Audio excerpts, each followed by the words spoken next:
ನಮಸ್ಕಾರ. ನೀವು ನೋಡ್ತಾ ಇದ್ದೀರಾ ತೇಜಸ್ ನ್ಯೂಸ್ ಕನ್ನಡ. ನಾನು ನಿಮ್ಮ ಸುಷ್ಮಿತಾ. ಇವತ್ತಿನ ಸಂಚಿಕೆ ಬಹಳನೇ ವಿಶೇಷ ಅಂತಲೇ ಹೇಳ್ಬೋದು. ಸೊ ಮೊದಲಿಗೆ ನಾನು ಈ ಒಂದು ಗೌರಿ ಗಣೇಶ ಹಬ್ಬದ ಪ್ರಯುಕ್ತವಾಗಿ ಮಾಡ್ತಕ್ಕಂಥ ಇದು ವಿಶೇಷ ಸಂಚಿಕೆ. ಹಾಗಾಗಿ ಗೌರಿ ಗಣೇಶ ಹಬ್ಬ ಇದೊಂದು 2024ನೇ ಸಾಲಿನ ಗೌರಿ ಗಣೇಶ ಹಬ್ಬದ ನಿಮ್ಮೆಲ್ಲರಿಗೂ ಕೂಡ ಹಾರ್ದಿಕ ಒಂದು ಶುಭಾಶಯಗಳನ್ನು ತಿಳಿಸ್ಲಿಕ್ಕೆ ಇಷ್ಟಪಡ್ತೇನೆ. ಸೊ ಇವತ್ತಿನ ವಿಶೇಷ ಸಂಚಿಕೆಯಲ್ಲಿ ಗೌರಿ ಗಣೇಶ ಹಬ್ಬದ ಪ್ರಯುಕ್ತ ನಾವು ಒಂದು ಚಲನಚಿತ್ರ ತಂಡ ನಮ್ಮೊಂದಿಗಿದೆ. ಜಗನ್ಮಾತೆ ಅಕ್ಕ ಮಹಾದೇವಿ ಚಲನಚಿತ್ರ ತಂಡ, ಕನ್ನಡ ಚಲನಚಿತ್ರ ತಂಡ, ಬೀದರ್ನವರೇ ಆಗಿರ್ತಕ್ಕಂಥ ಈ ಒಂದು ಮೂವಿನ ಮಾಡಿದ್ದಾರೆ. ಅಕ್ಕ ಮಹಾದೇವಿ, ಜಗನ್ಮಾತೆ ಅಕ್ಕ ಮಹಾದೇವಿ ಚಲನಚಿತ್ರವನ್ನು ಮಾಡಿದ್ದಾರೆ. ಒಂದು ನಟರು ಕೂಡ ಹೌದು, ನಿರ್ದೇಶಕರು ನಿರ್ಮಾಪಕರು ಕೂಡ ಹೌದು, BJ ವಿಷ್ಣುಕಾಂತ್ ಅವರು. ಜೊತೆಗೆ ಇದೇ ಒಂದು ಚಲನಚಿತ್ರದಲ್ಲಿ ಒಂದು ಲೀಡ್ ರೋಲಲ್ಲಿ ನಟನೆಯನ್ನು ಮಾಡಿರ್ತಕ್ಕಂಥ ವೈಷ್ಣವ್ ಬಿರಾದರ್ ಅವರು ಹಿರಿಯ ಕಲಾವಿದರು. ಸರಿಸುಮಾರು 500ಕ್ಕೂ ಅಧಿಕ ಚಲನಚಿತ್ರಗಳಲ್ಲಿ ನಟನೆಯನ್ನು ಮಾಡಿದರೆ, ಅದರಲ್ಲಿ ಇದು ಕೂಡ ಹೌದು ಅಂತಲೇ ಹೇಳ್ಬೋದು. ಜೊತೆಗೆ ಇದೇ ಚಲನಚಿತ್ರದಲ್ಲಿ ನಟನೆಯನ್ನು ಮಾಡಿರ್ತಕ್ಕಂಥ ಒಂದು ಅಕ್ಕ ಮಹಾದೇವಿಯವರ ಒಂದು ಬಾಲ್ಯ ಜೀವನದ ಬಗ್ಗೆ ಸಾರ್ತಕ್ಕಂಥ ಒಂದು ಪಾತ್ರದಲ್ಲಿ ಸಮೃದ್ಧಿ ಅವರು, ಜೊತೆಗೆ ದೀಕ್ಷಾ ಅವರು, ಜೊತೆಗೆ ಇದೇ ಚಲನಚಿತ್ರದಲ್ಲಿ ನಟನೆಯನ್ನು ಒಂದಿಷ್ಟು ರೋಲ್ಗಳಲ್ಲಿ ನಟನೆ ಮಾಡಿರ್ತಕ್ಕಂಥ ಮುಖ್ಯ ಪಾತ್ರಗಳಲ್ಲಿ ರೋಲ್ ಮಾಡಿರ್ತಕ್ಕಂಥ ನಿಖಿಲ್ ಅವರು, ಜೊತೆಗೆ ಅಕ್ಷಯ್ ಅವರು ಕೂಡ ನಮ್ಮೊಂದಿಗೆ ಕಾರ್ಯಕ್ರಮದಲ್ಲಿ ಇದ್ದಾರೆ. ಸೊ ಮೊದಲಿಗೆ ನಿಮ್ಮೆಲ್ಲರಿಗೂ ಕೂಡ ಗೌರಿ ಗಣೇಶ ಹಬ್ಬದ ಹಾರ್ದಿಕ ಶುಭಾಶಯಗಳನ್ನು ತಿಳಿಸಲಿಕ್ಕೆ ಇಷ್ಟಪಡ್ತೇನೆ ಸರ್. ಜೊತೆಗೆ ನಮ್ಮ ಈ ಒಂದು ವಿಶೇಷ ಕಾರ್ಯಕ್ರಮಕ್ಕೆ ನಿಮ್ಮೆಲ್ಲರಿಗೂ ಕೂಡ ಅದರದ ಸ್ವಾಗತವನ್ನು ಬಯಸ್ತೇನೆ. ಸೊ ಎಲ್ರಿಗೂ ನಮಸ್ತೆ. ಸೊ BJ ವಿಷ್ಣುಕಾಂತ್ ಅವರು ಈ ಒಂದು ಚಿತ್ರದ ನಿರ್ಮಾಪಕರಾಗಿದ್ದಾರೆ, ನಟನೆ ಕೂಡ ಮಾಡಿದ್ದಾರೆ. ಸೊ ಏನು ಹೇಳ್ತಾರೆ? ಸೊ ಮೊದಲಿಗೆ ಗೌರಿ ಗಣೇಶ ಹಬ್ಬದ ಹಾರ್ದಿಕ ಶುಭಾಶಯಗಳು ನಿಮಗೆ.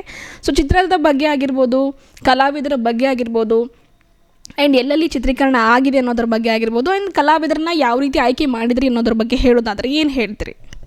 ತೇಜಸ್ TV ವೀಕ್ಷಕರಿಗೆಲ್ಲ ಗೌರಿ ಗಣೇಶ ಹಬ್ಬದ ಶುಭಾಶಯಗಳು. ನಾವು ಈ ಚಲನಚಿತ್ರದ ಒಂದು ಚಿತ್ರೀಕರಣ ಮುಗಿದ ನಂತರ ನಾವು ಲೋಕಲ್ ಅಂದರೆ ಬೀದರ್ನಲ್ಲಿ ನಮ್ಮ ಸುಸ್ಮಿತಾ ಮೇಡಮ್ ಅವರು ಮೊದಲು ಕೂಡ ತೇಜಸ್ TV ಮುಖಾಂತರ ನಮಗೆ ಕಲ್ಯಾಣಕೋರ ಚಲನಚಿತ್ರಕ್ಕೆ ಸಾಕಷ್ಟು ಅಂದರೆ ಒಂದು ಅಡ್ವರ್ಟೈಸ್ ಅಂತ ಹೇಳ್ಬೋದು ಅವಾಗ ಮಾಡಿದ್ದಾರೆ. ಇವಾಗ ಕೂಡ ನಮಗೆ ಸಹಾಯ ಮಾಡಲಿಕ್ಕೆ ನಮ್ಮ ಟೀಮ್ಗೆ ನಮ್ಮ ಟೀಮ್ನಲ್ಲಿ ಸೇರ್ಕೊಂಡಿದ್ದಾರೆ ಅಂತ ಹೇಳ್ಬೋದು, ಅಂತ ಒಂದು ಕೆಲಸ ಮಾಡ್ತಿದ್ದಾರೆ. ಅವ್ರಿಗೆ ತೇಜಸ್ TVಯ ಈ ಸುಸ್ಮಿತಾ ಮೇಡಮ್ ಅವರಿಗೆ ನಮ್ಮ ಟೀಮ್ ಪರವರಿಗೆ ಧನ್ಯವಾದ ಹೇಳಲು ಬಯಸ್ತೇನೆ. ಅಕ್ಕ ಮಹಾದೇವಿ ಚಲನಚಿತ್ರ ತುಂಬ ದಿವಸ ಏನಾಗಿಲ್ಲ, ಮೇ 15ರಿಂದ ನಾವು ಆರಂಭ ಮಾಡಿದ್ದೇವೆ. ಅಲ್ಲಿಂದ ಇಲ್ಲಿವರೆಗೆ ಚಿತ್ರೀಕರಣದು ಮುಕ್ತಾಯ ಆಗಿದೆ, ಅಂದರೆ ಕಂಪ್ಲೀಟಾಗಿ ಆಲ್ಮೋಸ್ಟ್ ಮುಗಿದಿದೆ.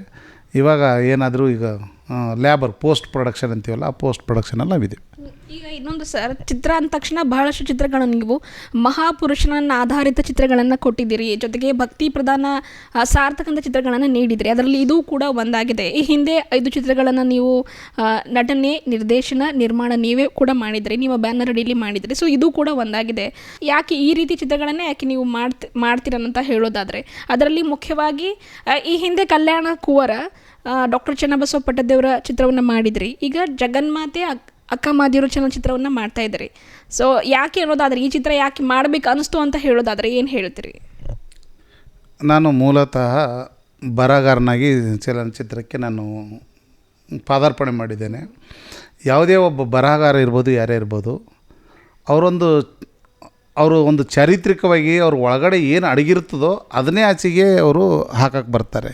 ಹಾಗೆ ನಾವು ಶರಣ ಪರಂಪರೆ ಮತ್ತು ದಲಿತ ಸಾಹಿತ್ಯ, ವಚನ ಸಾಹಿತ್ಯ, ದಾಸ ಸಾಹಿತ್ಯ ಇವೆಲ್ಲನೂ ಬಾಲ್ಯದಿಂದಲೂ ಒಂದು ಅಧ್ಯಯನ ಮಾಡಿರೋದ್ರಿಂದ ನಮ್ಮ ಸೆಳೆತ ಈ ಕಡೆನೇ ಇರುತ್ತೆ. ಇಷ್ಟೇ ಅಲ್ಲ, ನಾವು ಮಹಾಪುರುಷ ಅಂತಂದರೆ ಒಂದು ಡಾಕ್ಟರ್ ಬಾಬಾ ಸಾಹೇಬ್ ಅಂಬೇಡ್ಕರ್ ಸಿನಿಮಾ ಮಾಡಿದ್ವಿ. ಅವರೊಬ್ಬ ಐತಿಹಾಸಿಕ ಪುರುಷ, ಅವರು ಪ್ರಪಂಚಕ್ಕೇ ಒಂದು ದೊಡ್ಡ ನಾಯಕ. ಅಂಥವ್ರದ್ದೊಂದು ಸಿನಿಮಾ ಮಾಡಬೇಕಾದ್ರೆ ತುಂಬ ಗತ್ತು ಬೇಕು, ಧೈರ್ಯ ಬೇಕು ಮತ್ತು ಜ್ಞಾನ ಬೇಕು. ಬಟ್ ಆ ಚಲನಚಿತ್ರ ಮಾಡಿಬಿಟ್ಟು ನನಗೆ ಗೆದ್ದಿದ್ದೇನೆ ಅನ್ನೋದಕ್ಕೆ ನನಗೆ ಒಂದು ಹೆಮ್ಮೆ. ಕಾರಣ ಅಂಥ ಒಂದು ಪುರುಷರ ಬಗ್ಗೆ ಯಾವುದೋ ಒಂದು ತಪ್ಪಾದರೂ ಕೂಡ ಅದು ತುಂಬ ದೊಡ್ಡ ತಪ್ಪಾಗುತ್ತೆ. ಯಾವುದೂ ತಪ್ಪಾಗದೆ ಬರಹಗಾರನಾಗಿ, ಪ್ರೊಡ್ಯೂಸರಾಗಿ, ಲಿರಿಸಿಸ್ಟಾಗಿ ಲೀಡ್ ರೋಲ್ ಮಾಡಿ ಎಲ್ಲೂ ನಮಗೆ ಯಾವುದೇ ಒಂದು ತಪ್ಪು ಅಂತ ಕಂಡು ಬಂದಿಲ್ಲ. ಯಾರೂ ನಮಗೆ ಅಂಥದ್ದೊಂದು ಯಾವುದೇ ಒಂದು ಮಾತುಗಳೆಲ್ಲೂ ಕಂಡುಕೊಂಡಿಲ್ಲ. ಅಲ್ಲದೆ ಕನ್ನಡ ಘನ ಸರ್ಕಾರದೇ ನಮಗೆ ಅದಕ್ಕೊಂದು ಶ್ರೇಷ್ಠ ಉತ್ತಮ ಚಲನಚಿತ್ರ ಅಂದ್ಬಿಟ್ಟು ಕೂಡ ನಮಗೆ ಅವಾರ್ಡ್ ಬಂದಿದೆ.